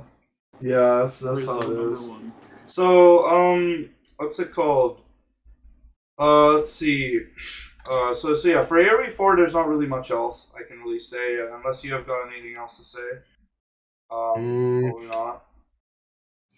I don't know. I think that I like their building, the way you build. I think a lot of people are not happy about the way building things in AoE 4 is designed, because I think, correct me if I'm wrong, but like you're kind of like, I think it's similar to what's that game called? Rise of Nations, where you get to like build your town center, and then like you have to build buildings near your town center, and they have to be kind of like connected or whatever. Mm-hmm. I don't know. Do you know? Because like I saw Like you can see like in the trailers and like teasers and stuff, there's towns and like there's roads connecting all the buildings, which kind of makes me think of Rise of Nations, where you have to build cool. within the. Well, no, because there's the problem with that is that it limits how you can build. Well, I mean, I don't know. Like again, like people are saying it's like a city builder, which I like that. Yes, it's always yes, but it's a city builder as in it restricts how you can build. Yeah, no, I get it. It's not something you really want in a game like that, but at the same time, I don't know. Like, I think it limits creativity. In like, I do think it's good that it puts emphasis on walls, but I did like the idea of how people were using houses and buildings as their own type of wall. Oh yeah. I know it's again, like I'm not gonna be like that much of a what's it called, like I'm not gonna take any direct stance on either. Like I think it's good to have something that looks nice, something that has like a more realistic-ish approach to how it's always done. But at the same time, I get what you mean. Like that creativity is important, and we want to see that as like something moving forward. So isn't that something like Odo said is like, no, this isn't historically accurate?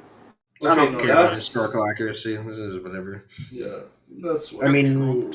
Historical accuracy is good, but when it messes with your gameplay, and I mean like purely as a gameplay perspective, I don't care about like if historical accuracy, if it affects like the story, that kind of is annoying.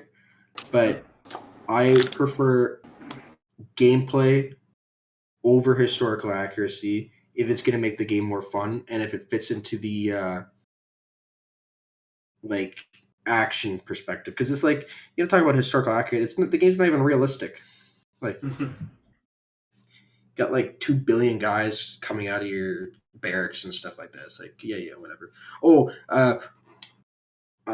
Another one problem that I have, actually this is a problem I actually do have.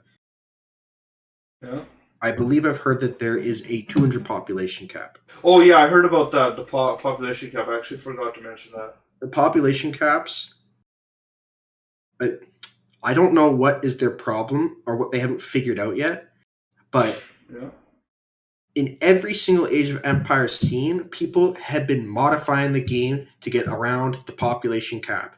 Every time AoE3, the population cap is hard-coded to not be over like 220 to 230. So it's ridiculous. I don't understand what their problem is, or why they haven't figured out that people don't like a very small population cap. They like to have big battles. It's not like the game. It's not like we can't handle playing the game. Like their games are pretty well optimized for the sake of things. Like, one thing I'll say right away is why are we worrying about optimization in this game? Because this is a new release. It's going to be out for Windows 11, right? Because that's the whole idea. The whole idea is their optimization model is we're going to have this game come out for Windows 11, so people on PC are going to expect to play this game on higher end or like decent computers, right? And we're not looking to what's it called? We're not looking to like what's it called? Like try and baby down the settings just so a bunch of crappy old Dell laptops could play the game. You know what I mean? Like the whole point of this game is supposed to be like to advance the Age of Empires genre, right? But from the looks of things on those two accounts, like on the graphics account and on the account of population cap, so like basically resource account, it doesn't look like they want to do that, which is kind of annoying. I really hope that they don't continue that kind of action, because you know if the hard cap is really hard, like if it never gets cracked, then you know you could see some people getting very disappointed with the game going forward. No, there's definitely. I know that there's definitely ways you can get around the hard cap. Okay. It depends on if they have. I'm pretty sure they have this in AoE 4. They have it in, I believe, every single Age of Empires, where, let's say for towers, so in Age of Empires 3 and in Age of Mythology, there is a limit on the amount of towers you can build. Yeah. Very stupid, I know, but whatever. So they actually have a limit. I believe there might be some type of unit or something that there is a limit on how many you can build in Age of Empires 2. I'm not 100% certain. Yeah. But so there's like a type of code that they have where it basically encodes how many units a civilization can build of that unit or that building. And you can do that to a unit. You could say you can build X amount of units and then just take away the population. Boom. Yeah. Now you don't use population, but so that's what I was thinking. Like you could get around the hard code in AoE 3 if you somehow make it so if you build a house, it increases the build limit of whatever. So you can still houses are still valuable because I think if you get rid of population limits and make everything not cost population, well, then why would you build houses? And I think houses should be important in the game. So I don't know. That's just what I was thinking. Yeah, I agree. So basically, I think from now it's just AoE 4 is just we're gonna have that. We're just gonna watch over it, and I think it's gonna be good, but I think they need to get their shit together on certain aspects of the game. Yeah, I agree. So yeah, anything else that needs to be said about Age of Empires? I don't think Poi has any opinion on that. Sergeant, you don't either. I hope they don't milk DLCs or expansions. Yep. I will not be Sergeant, do you have any opinions on AoE? No. Okay. All right. You guys don't play those games anyways. So. Okay. So yeah, Sergeant doesn't know what strategy is. I'm just kidding. Okay. No, I'm not that good at RTS games, so that's why I don't. No, that's fair. I'm not that great either. So one game that I want to talk about. So Chris, I know you haven't played it in a bit, but I want to talk about No Man's Sky and a couple of the updates and stuff. So I'm just gonna say right now, they've been pretty decent. I liked the last couple updates. I like the settler update. It's very cool because you have your own little settler town, and you're like, doing a tiny bit of management. It's not very much yet. Like honestly, they still need to have a lot to go, but it's kind of cool. Like you can go around and chill out there, go to your base. I definitely think that. No Man's Sky is a good model for how you should run your game after release. Yeah, I mean, I think what personally I think is it's a really good model of the what's it called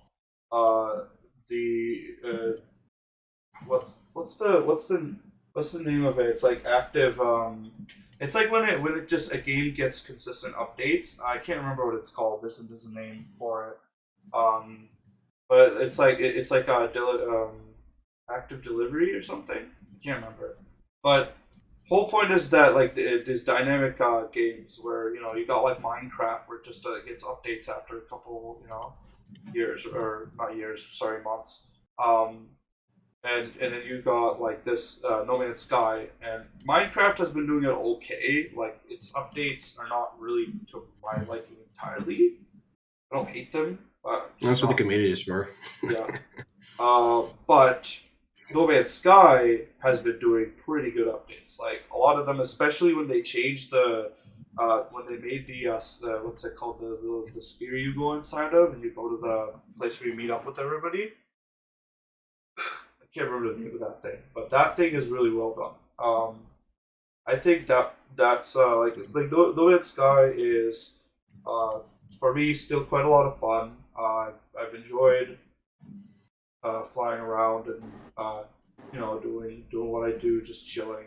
I played in VR, by the way. That was an interesting experience. Like it was broken as shit. Don't get me wrong, but when it was kind of working, it was kind of cool.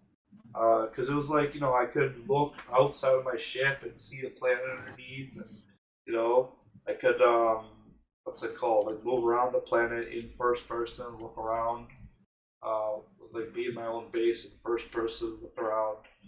It's a little nauseating because of course bugginess and other problems. But yeah. I guess for No Man's Sky, it's pretty much all I could really put. Like, there's like another couple of stuff about updates. I guess there's like an update with like companions and stuff, which I was kind of getting into. Apparently, there's also like some planets with giant sandworms or whatever. I don't know what that's. I haven't seen those yet. Some cool Thresher mods, I think, something like that. Yeah. So, you have anything to say, Chris?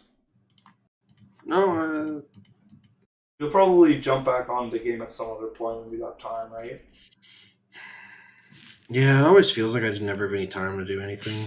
Yeah, it's okay though. To be honest, I feel like next couple updates, like hopefully we'll get a chance to see if they work on more stuff with the frigates, because I think they are, because you can actually go inside of the frigates, kind of like, because you can land on them and go around them. So I'm really hoping that they'll make it so you're going to be able to pilot your frigates as well. That would be really, really cool. That would be cool. Because I understand why you can't pilot the freighter. Like, it's a really, really big object. It's not necessary to pilot a Well, freighter. freighter would be fun too. It would be fun, but it would just be really hard for them to set it up correctly. Because, like, especially when you're like really close. Maybe it just won't let you around too close to a planet, or won't let you like try and land on the planet. Because you can't land a freighter, or well, actually, it'd be cool if you were able to. But anyways, I think we'll see. Like, it's more future thing. Just crash a freighter into like a planet. That'd be cool. Yeah, that would be kind of cool, actually. That would be kind of cool. You could like crash a freighter like as like a part of a mission or some shit. All I gotta say is I feel like any of the stuff we're talking about at that scale, you could just say goodbye to the older consoles being able to do that. Maybe they'll just make it so it'll be like No Man's Sky Plus or something, like new update version where it's just like it's on PC only, but like not on consoles, and then all the console kids are gonna be okay. I shouldn't be mean to console people. I'm sorry. I'll just say yeah, you can. They hold us back. they call us what? They hold us back. Yeah. Well, the hardware does hold some stuff back, so. Well, I guess. But my PS5 that could load. Fucking. Saf, what is your opinion on the people who say console is superior to PC?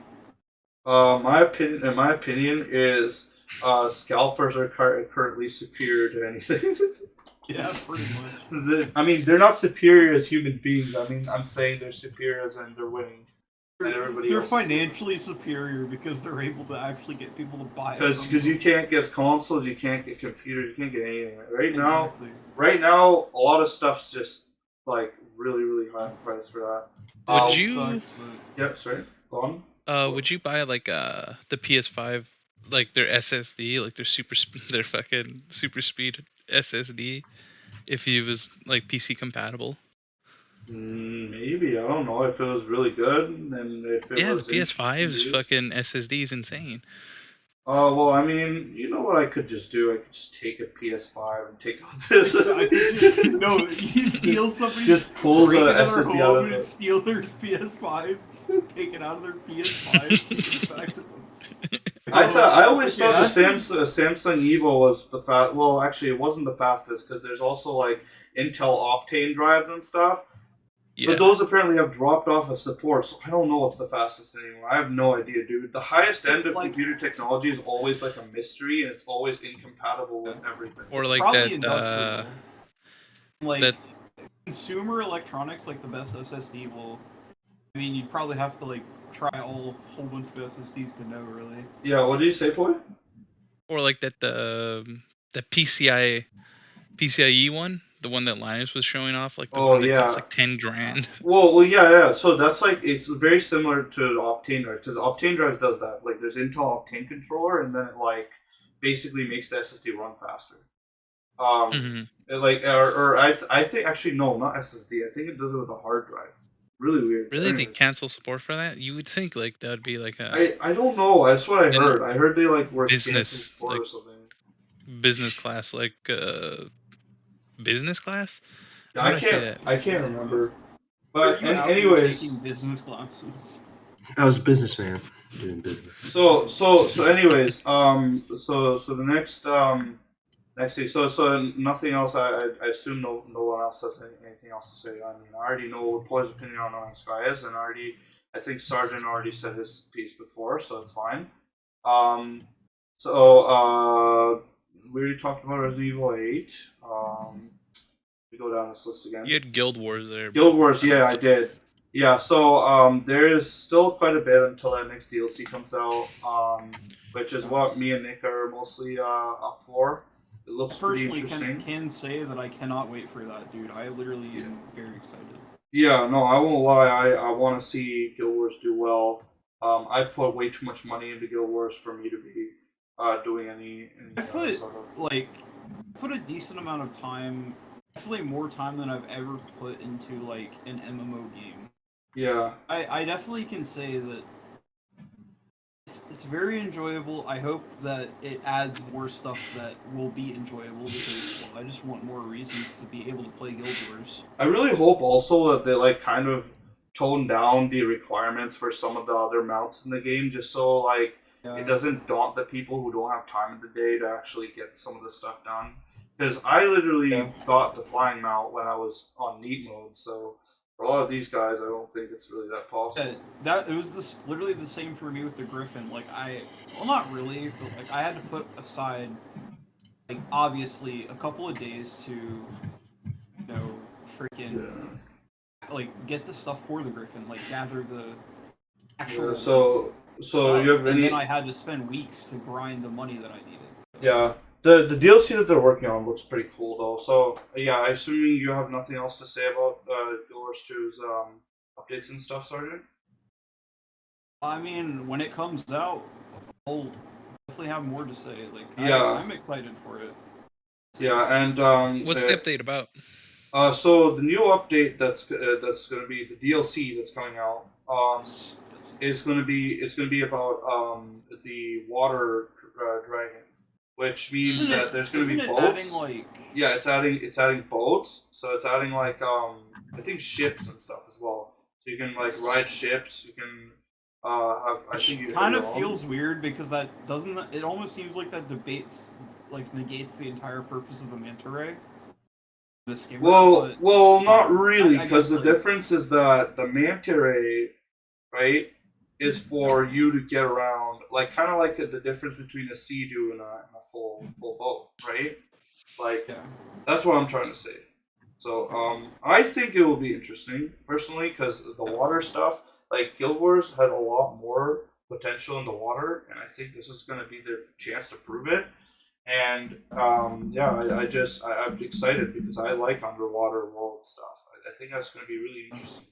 Okay. I'm wondering like what they'll find to do because this is probably one of the times that I actually have no idea what they could do. Yeah. Poy, were you saying something? I was gonna. Do you have any plans like in your Minecraft world about your about having an underwater section? Like I have an underwater. I've done one structure before, right? And I'm not gonna lie, it's not that hard to do underwater. The only hardest part about doing that is mostly just kind of like emptying out the area, making the build there. So what I do is just empty out like a seafloor, right? Make sure to have enough space that can make it look kind of nice, and then you make all the buildings that you want down there. So you can either do like one dome and do all the buildings. It doesn't matter. It's really up to you how you do it. And then the last step is you just use the fill command, and you just fill that gap in the ocean with your. And with the new update, you're gonna be able to do like all kinds of crazy shit. You're gonna have like a whole city under like just like massive buildings. I could have a whole city underneath my city. I could take the entire continent and turn it into a floating ship if I wanted to. The only problem is that that's fucking insanity. First of all. And second of all, I don't even know right now how the world conversion is going to work on that. Oh, it just converts it. It just like the bedrock is, they did get rid of the bedrock and then just go down negative. I'm a little bit excited. I'm a little bit excited. I'm not going to lie.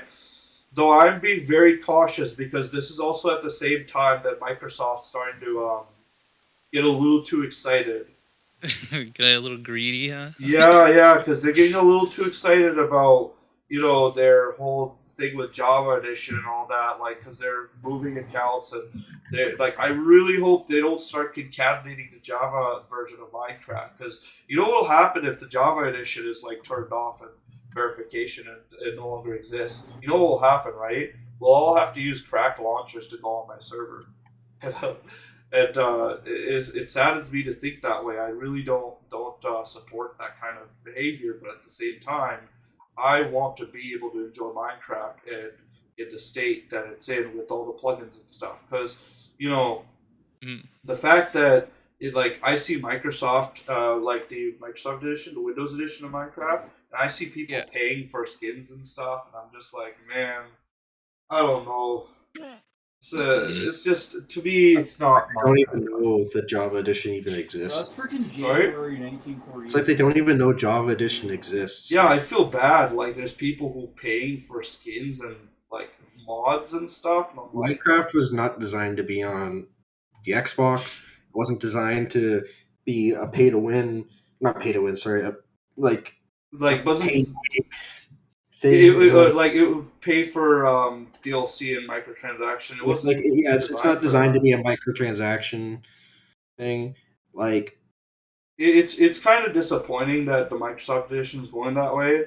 But I think that there's enough tools out there. There's enough tools out there that hopefully that we'll get that height increase, and that's something I really, really, really, really, really want, right? And that should be like pretty much everything as is in terms of what's called. I just think it's a damn shame because the Bedrock edition should be better. On paper, it should be better. But the problem with Bedrock edition is it's owned by Microsoft. And Microsoft is bad. And I say that using Windows 10 to talk through this microphone. So yes, I don't care about the hypocrisy, okay? Bill Gates, what's the other guy's name? Jim Palmer, okay?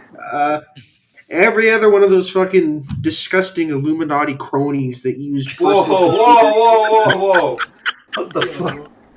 That's some accusations. Accusations?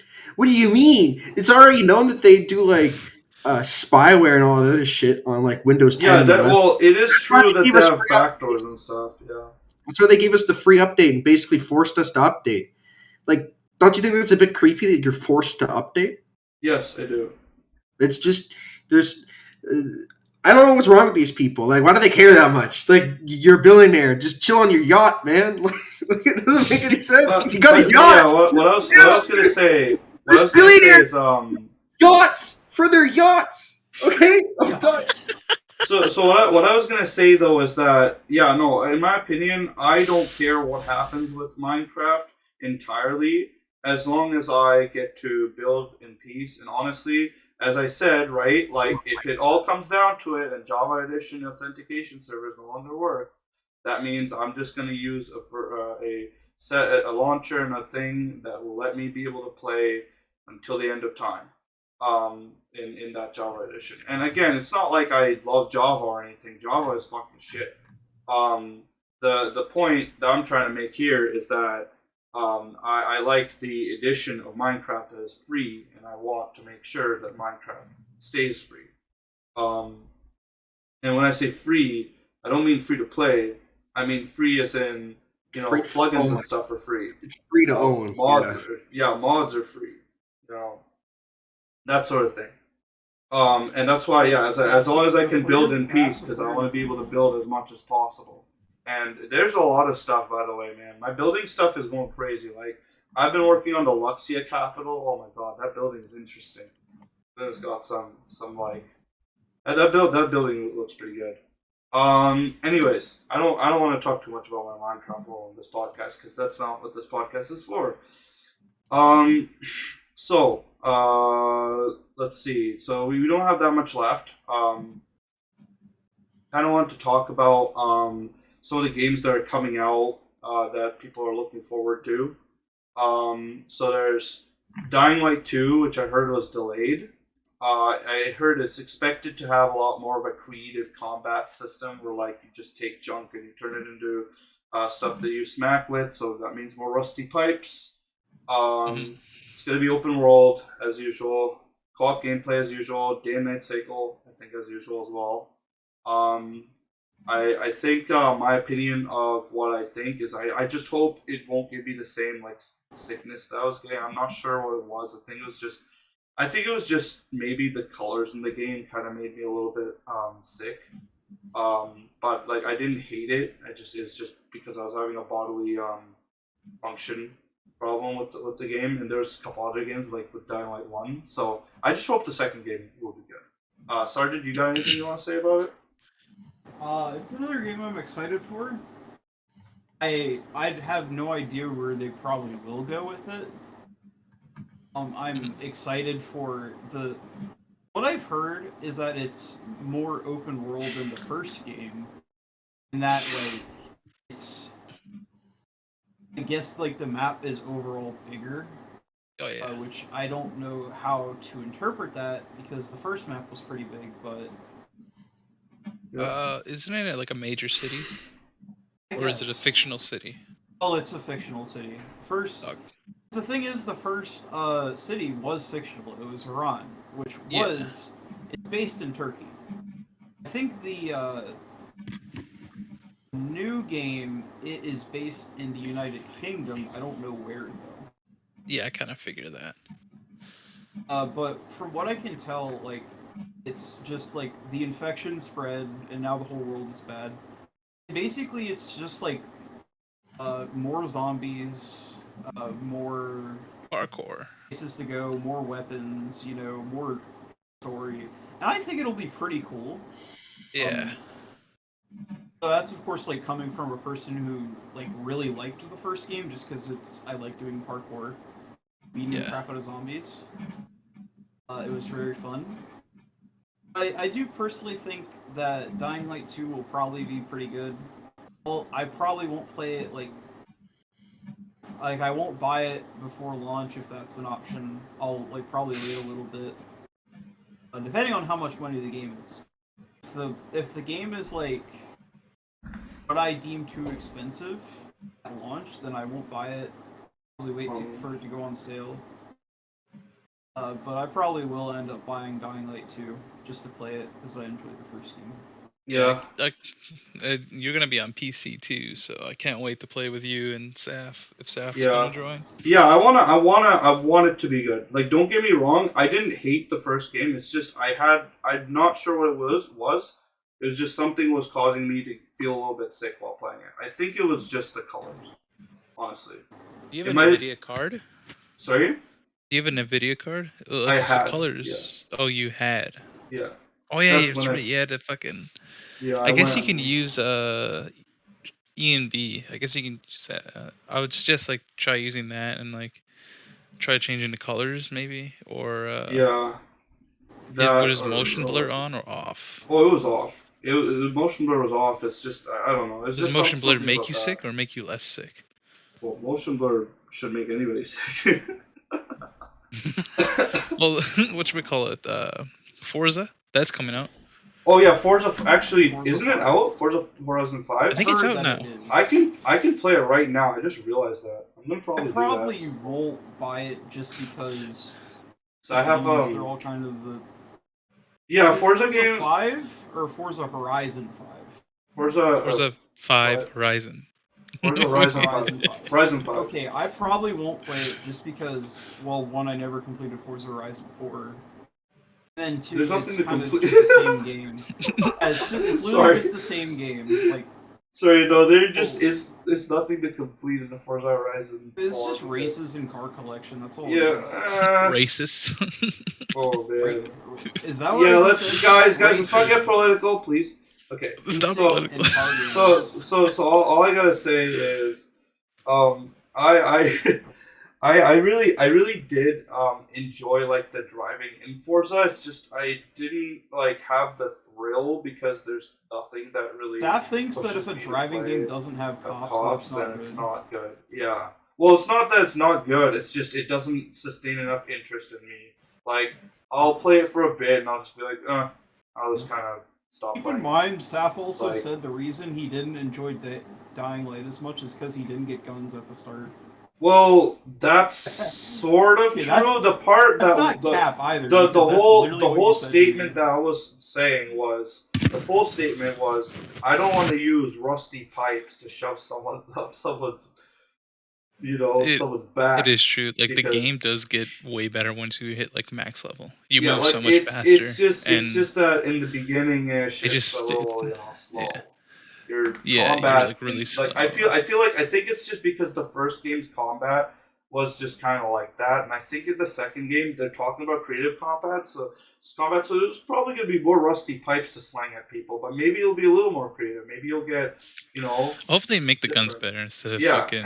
and the the guns. Dead- Yes, the Dead guns Island. need to be better. They need to be better. They can't fuck up the guns. They had the They Dead cannot Island fuck up. guns. They literally had the same 3 guns like the entire game. Shotgun, man. pistol, Like, assault same rifle. 4 guns. Yeah, it was literally the same 4.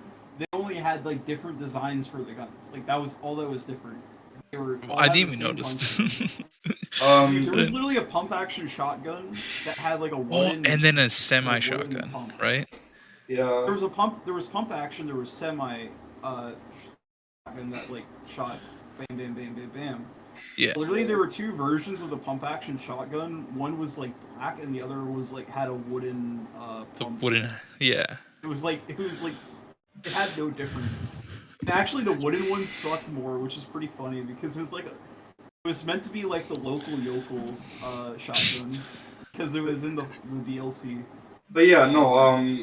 I don't know. Is there anything else you guys thinking for Dying Light 2? Like, I really hope the co-op's good. I'd love to play with you guys. I'm not gonna lie. The fact that Poi said he wants to play with me makes me feel really good. Because you want to know what happened last time I tried to play Dying Light? Fucking Alex, David, Dylan, I think someone else. Can't remember. Those guys all played with each other and they ditched me.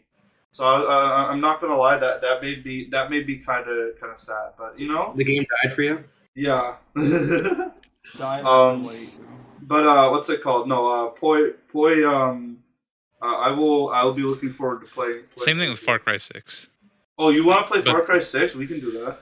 I'll get. We have to buy it though, but I think we should wait for a sale. Yeah, we'll wait for a sale. Don't worry. Or maybe there's a way to do it. Christmas is like, coming well, out, and then we can get it like for Christmas. Yeah. There should be a Christmas sale. Yeah.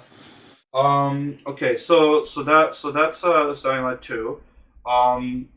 So I don't think you guys have any interest in the GTA stuff. I personally will play I just hope that. there's the old school cheat codes, man. Yeah, I hope. Well, this is the thing: is that the graphic update looks kind of weird, but it looks like it should be all right. Okay. Original music hopefully will still be there, but I don't think it will, which is kind of sad. Might have to mod it Yeah, in.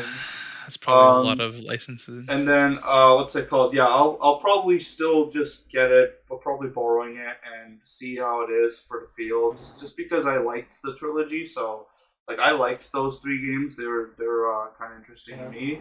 I don't know about you guys. I played through all. I finished Vice City before. I couldn't finish San Andreas because I got stuck on a certain mission. Follow the damn train, CJ. Not that one, man. Okay, no, Saf. What you Literally, have like, to do freaking is follow the damn last, train, CJ. last, not GTA 5 game, like GTA game that you played was GTA 3, and that's because you accidentally started playing it while trying to play GTA 5 modded. Oh yeah, Freaking 5. GTA 3 loads. No, I feel bad modded for from Alex GTA because he wanted me to get into GTA 5 roleplay, and it's just I'm so bad at like roleplay stuff. I can't do it, dude. I'm not. Saf, you literally look I'm like a not a sketchy roleplayer. Albanian, dude. Like. Yeah, I tried to roleplay as an Albanian and I starved myself to death. Yeah. Nah, you roleplayed as Soviet. Yeah, Albania wasn't in the Soviet Union, sadly. I think they were like They were like, Sadly. well. I mean, sadly in my context. Sorry, I don't actually mean sadly for the people. I'm sorry. Sadly for Albanian people. They No. Bro. They don't need to be in the Soviet Union. But he does. What's it called? Sucks. So yeah, I don't think you guys have anything to say on GTA. Actually, yeah, the point did say something though. That cheat codes thing is pretty big. Yeah, I really hope it has the original cheat codes. Maybe it'd be nice game to borrow and play. Saf, are you gonna buy a cheat code book from the freaking local game store? No, you know what I did? I freaking had the cheat codes printed out. Okay, or I wrote them down. More boost. Wrote them down or wrote down the cheat codes you want, or Write that down. Oh yeah, and then there's you print screen and you print the whole. Oh yeah, no. I remember I also printed the map of the game, and so I don't know if there's like a really old picture, and sadly, like I actually cut out that picture, so because I was trying to show the computer on it, but in that picture it's me holding the GTA Vice City map, and it was back in 2006, I think. Yeah.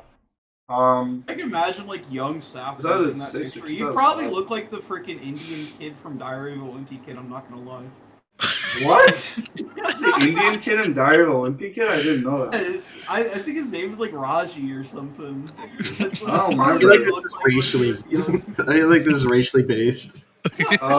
So anyways, yeah. So next topic is R6 Extraction. So I don't know. To me, it just looks like they turned Outbreak into a game. Ryan should be probably pretty excited because he loves Rainbow Six. He loves zombies. Seems like he's excited to play. Yeah, he seems like he's excited to play all that. Yeah, that I don't know. What is R6 Extraction? What is that? Basically, it's like a zombies. That. Rainbow Six. I remember actually loading up Rainbow Six to play that. Yeah, I remember it back in the day. It was really shit, man. Well, the Outbreak was not great. It was okay, but it was not that great. I played one match. I barricaded the doors, and then I barricaded that in the bottom of my hard drive. I've never played that shit. Fucking trash. Yeah, so I thought it was actually interesting, but it was interesting. It just wasn't good. I mean, boy, you have to imagine a whole game of that. I mean, you know what? I don't blame you if you have some interest in it. I might look more into it, but my only look at it was that I don't know if I want... Like, Dying Light is an exception on that zombie games list. Even then, we didn't even talk about Back 4 Blood, and I didn't even really want to get into that, because that's also something I'm not really interested in. I want to play Back 4 Blood. I mean, partially but... I don't know. I'm like, you don't like the Left 4 Dead gameplay? No, it's not that I don't like the Left 4 Dead gameplay. It's just that I had a person text me like an hour ago. It's just that it's like it's like Left 4 Dead, but it's not like, from what I've heard, it's like not really as, I guess, I don't know if I want to say it as simple. Good, like, yeah, I guess maybe you could go that way. It's because all I know is they have like the gun levels, like you pick up an orange gun or some shit like that. Yeah, I don't know how I feel about that either. Like, and again, like there's like the randomness. To maybe it. maybe like, it's maybe if it's like, oh yeah, it's on Game Pass. So I might get a chance to try it out, you know. But I'm gonna be honest with you. I don't know if I really want to step too far into it. I've heard a lot of people. Some people have tried it and they didn't really like stick to it too much. You know, if it ends up actually being fun for some people, you know, all power to them. But I don't know. Like I guess maybe it's just me. I don't want to play way too many zombie games. Might try it. We'll see. Yeah, R6 Extraction. I don't know. I'm not sure. Maybe I'll try out their beta or whatever. We'll see. But I don't see myself playing it. But Ryan is excited to play it, and maybe I might play something with Ryan, because I feel like I don't get very many games to play with Ryan anymore that are like less sweaty and whatnot, because you know he's been on MC Eternal like all the time. Yeah, that MC Eternal server. I mean, I enjoy building on that. I don't know. I feel kind of bad because all I'm doing is building while you guys are actually doing like actual like stuff. I'm just going on there like, yeah, I'm just gonna build today. That's I what I kind of did want every to day. do stuff on there. I just haven't had like, I don't know, any like Good ideas. ideas, yeah. I mean, you can, boy, if you want, if I've got like time, if you know what my schedule will look like, because I need to still change my schedule. I still gotta change my Google Drive schedule and all that, or a Google schedule or whatever calendar. I'll have some time. And we can like you can like tell me like, yo, let's go and do this or something. Like, let's go to this area. Let's go exploring or something. Anything you think it would be interesting to do. I can come and help you with that. I would not mind doing that. Just get the word. So yeah, there's that. Yeah, and Sea Turtle, by the way, it looks alright. It's like I mean, we're just chilling, We'll see. Yeah, Manufacture, we'll see on that. I'll still have to wait on Chris, but though you probably still won't be able to play it 'cause it's still on in this house, so it's internet. So I want to play. they just I'm don't. gonna play when whatever it's called, it's done. What's on? Like when I get on a winter break. Yeah, and also there's going to be a whole bunch of hardware changes in the basement, so we'll see about that. Okay, so there's some tech topics. I'm just going to kind of go really quickly. It's not really much. There's a new MacBook that came out. It's kind of interesting because it uses their own CPUs, M1 Pro or whatever. It's actually like pretty good at doing video encoding and stuff, which I saw. It was pretty interesting. And they also have like the MagSafe that's coming back, which is something a lot of Apple people really liked. But I think it's kind of stupid that they have a notch on the laptop. What do you think of Intel Alder Lake coming out? Yeah, that's the next topic. I think Intel's GPUs is very good competition because holy crap, it's been two companies that's been headbutting over the graphics card market, and while the market share and the mind share is still on Nvidia's side, every Nvidia fanboy out there has been talking nonstop about RTX support, which I mean, half of the people that I know that care about gaming don't really give a shit about RTX. It's only just like a small handful of people who are like, I really want to see RTX. All I want to do is see Minecraft and RTX. And I'm like, trust me, dude, it's not worth it. Like, believe me. Like, there is so many other things you could try out in Minecraft that are just about as good. There's PTGI, there's cylinders. Sure, they're not ray tracing, but they look pretty nice, in my opinion. And they do the job. And honestly, AMD's going to get there at some point too with the ray tracing stuff. Their ray tracing is not as good right now. That's okay. DLSS is kind of interesting because that's kind of like the thing that also comes up is NVIDIA.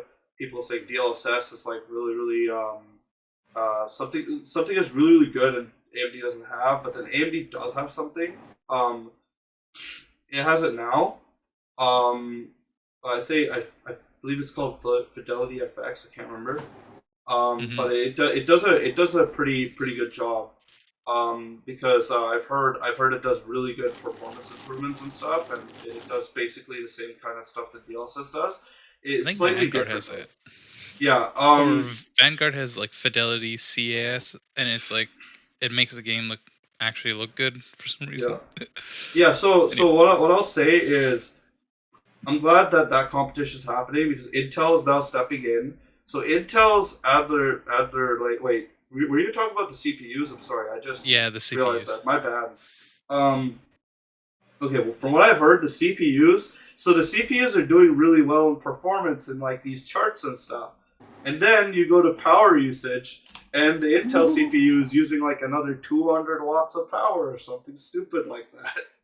not 200, but like almost 100 What's extra that watts. What's the heat output over there? You know? Yeah, like in that Intel department. Yeah, it looks like they're they're grasping at straws at this point. Oh, they're doing a lot of they're doing a lot of their own thermal work. Yeah, sorry, I apologize. I know a lot of people probably just noticed that I had poised at Adler Lake and I started talking about the GPU stuff, but that's how tired I am right now. Sorry, the podcast is going to come to a close very soon, anyways. So I just kind of go over it real quick.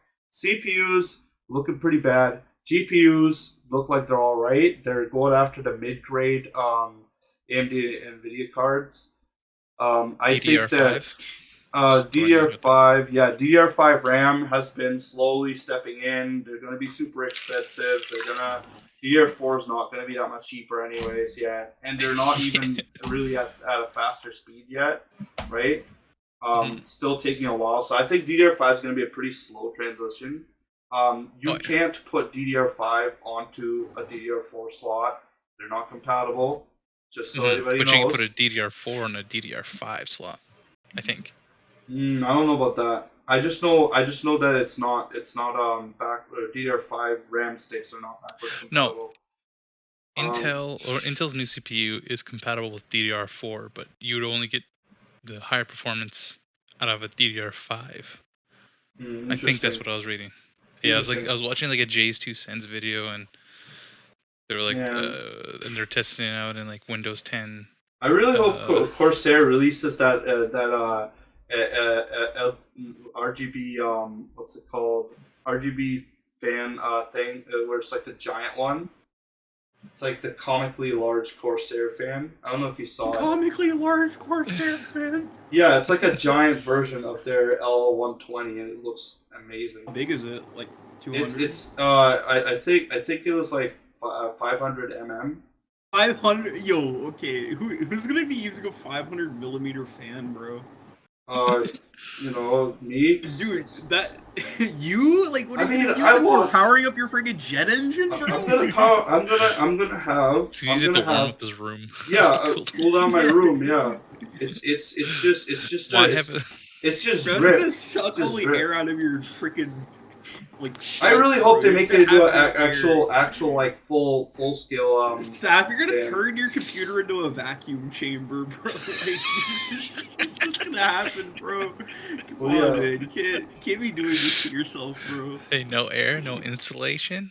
Would you be running on like sub-zero no temperatures? air, no heat. Yeah, sub-zero temperature. Yeah. Yeah. So I'm just thinking like thinking is sub-zero when you're shorter than anything else in this? Yeah, I was gonna say right away.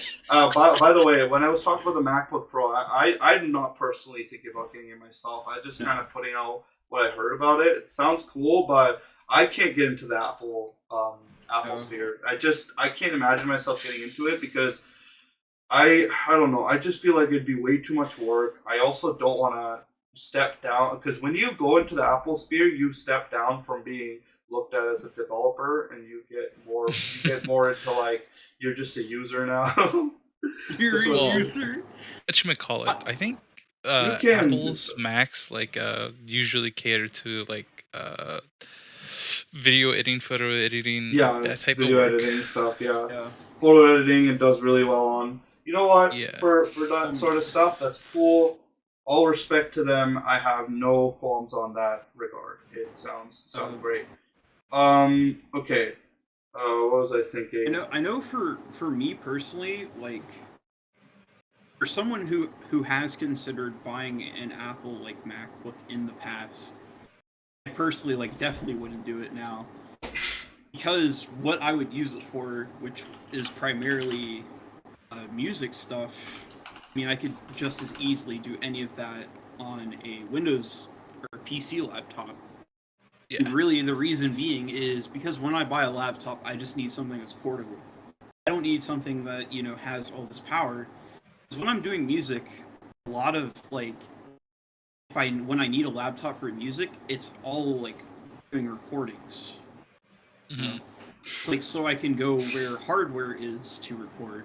Do you need a lot of RAM when editing with music? Like, for recording, no.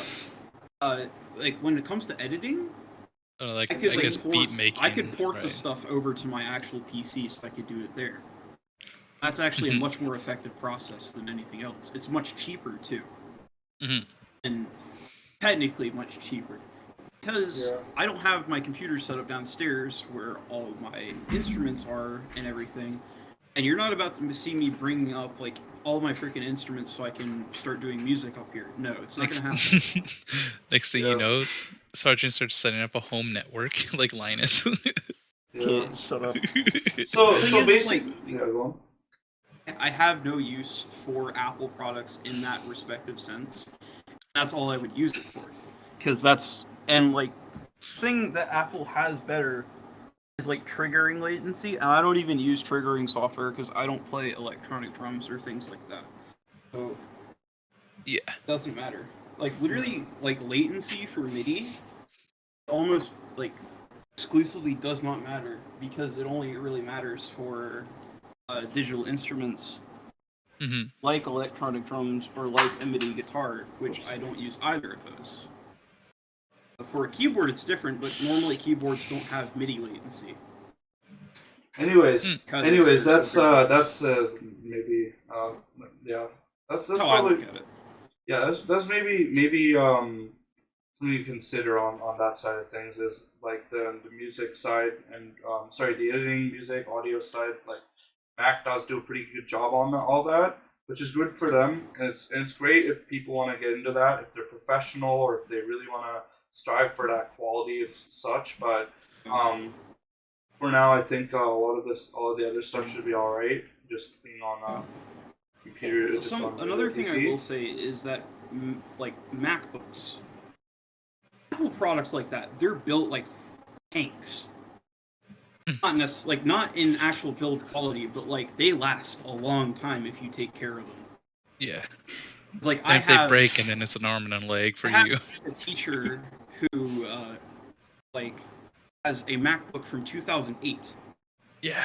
And he said his computer still runs. Where like my Windows computer, like 2012, stopped running after 8 years, which is impressively a long time.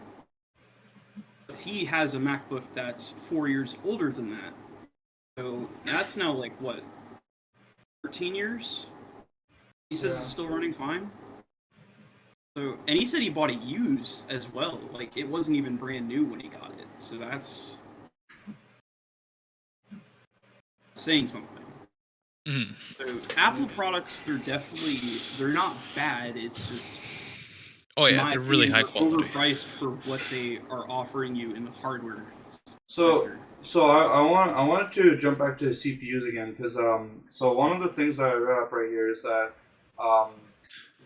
with Ryzen 6000 there could be a new CPU socket, which kind of sucks for some of us because a lot of us have gotten AM4 like boards, AM4 like for our current processors, and AM4 has gone through almost 3-4 generations now, right?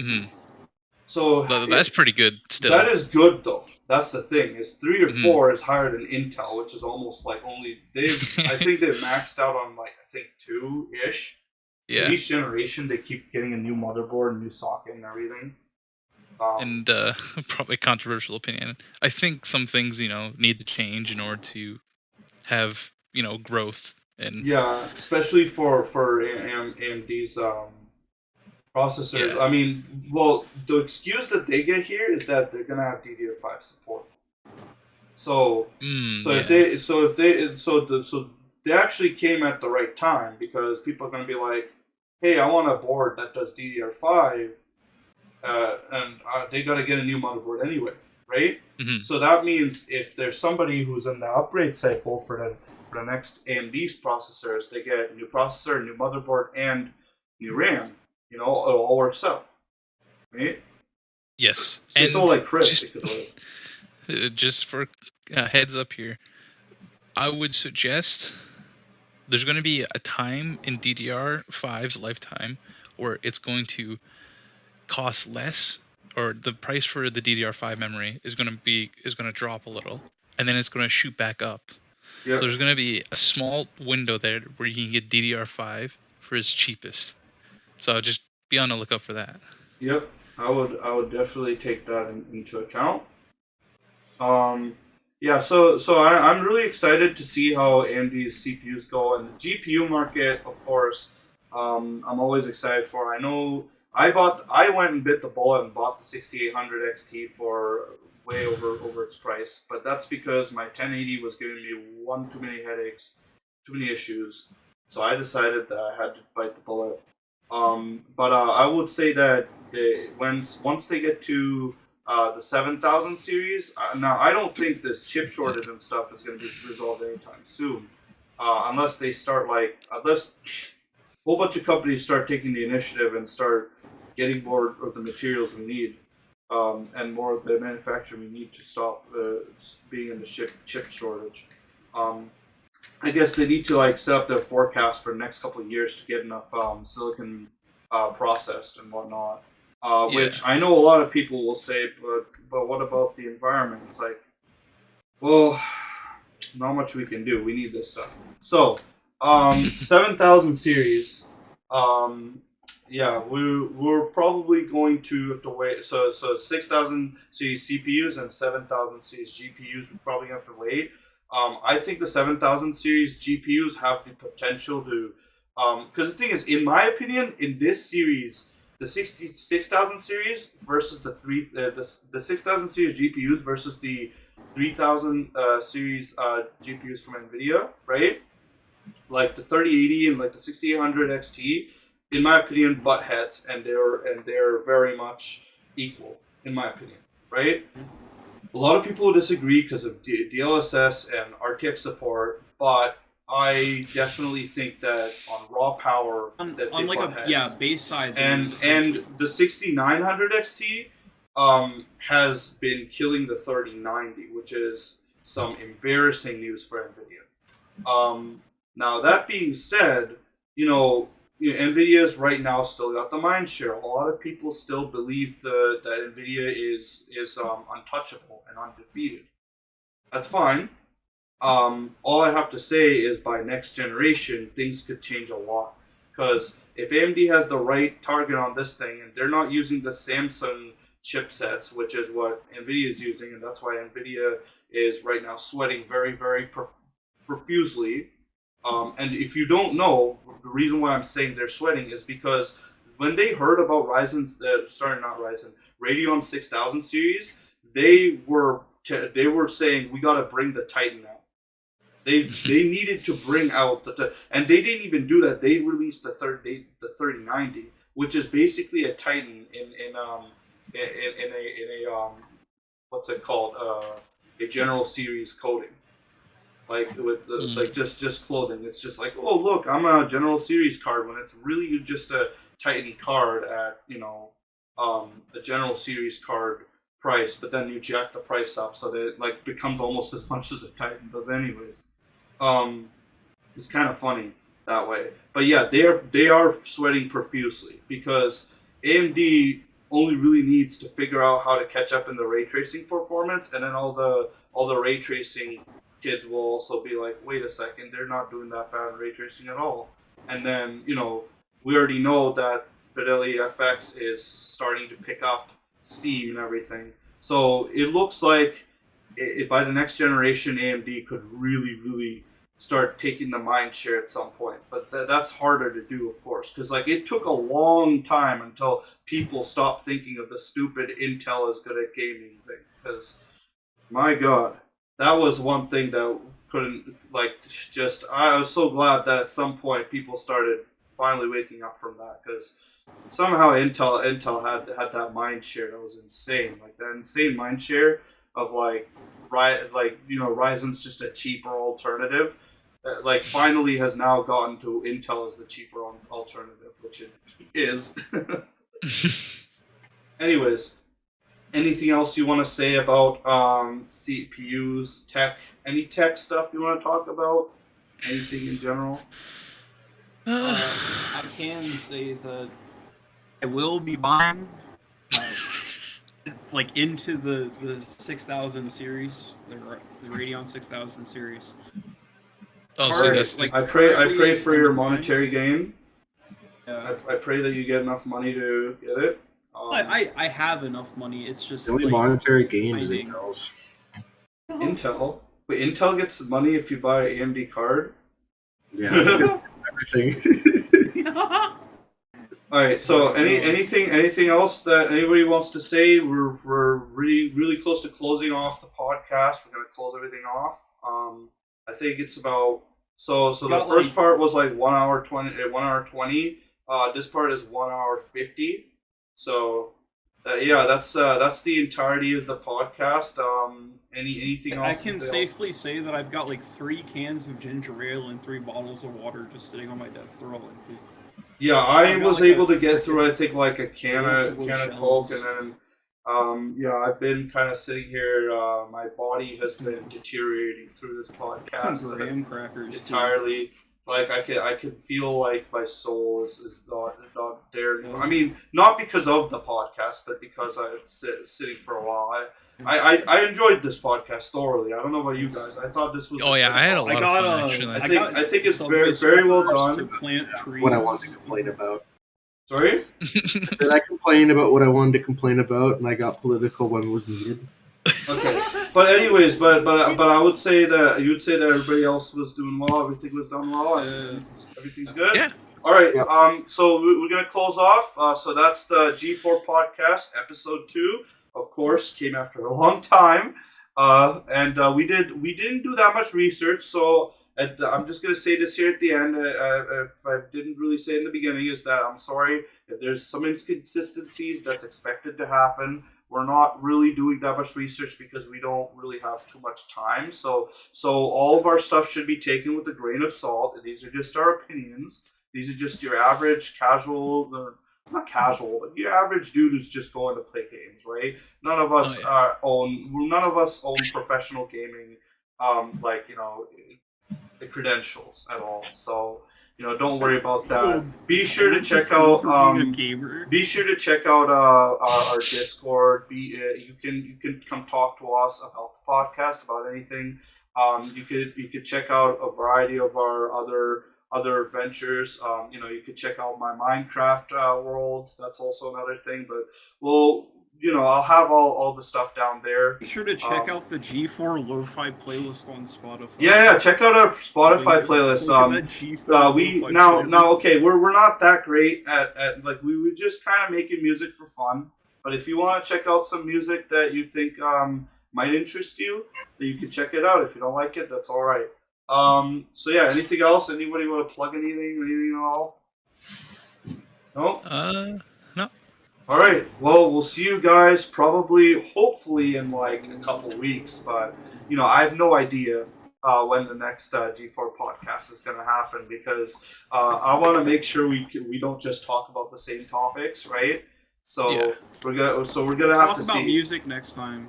Oh well, yeah, we could talk about music. What our favorite. Just try and get. Oh god, try and get Sergeant. Try and get Tanner and Brandon.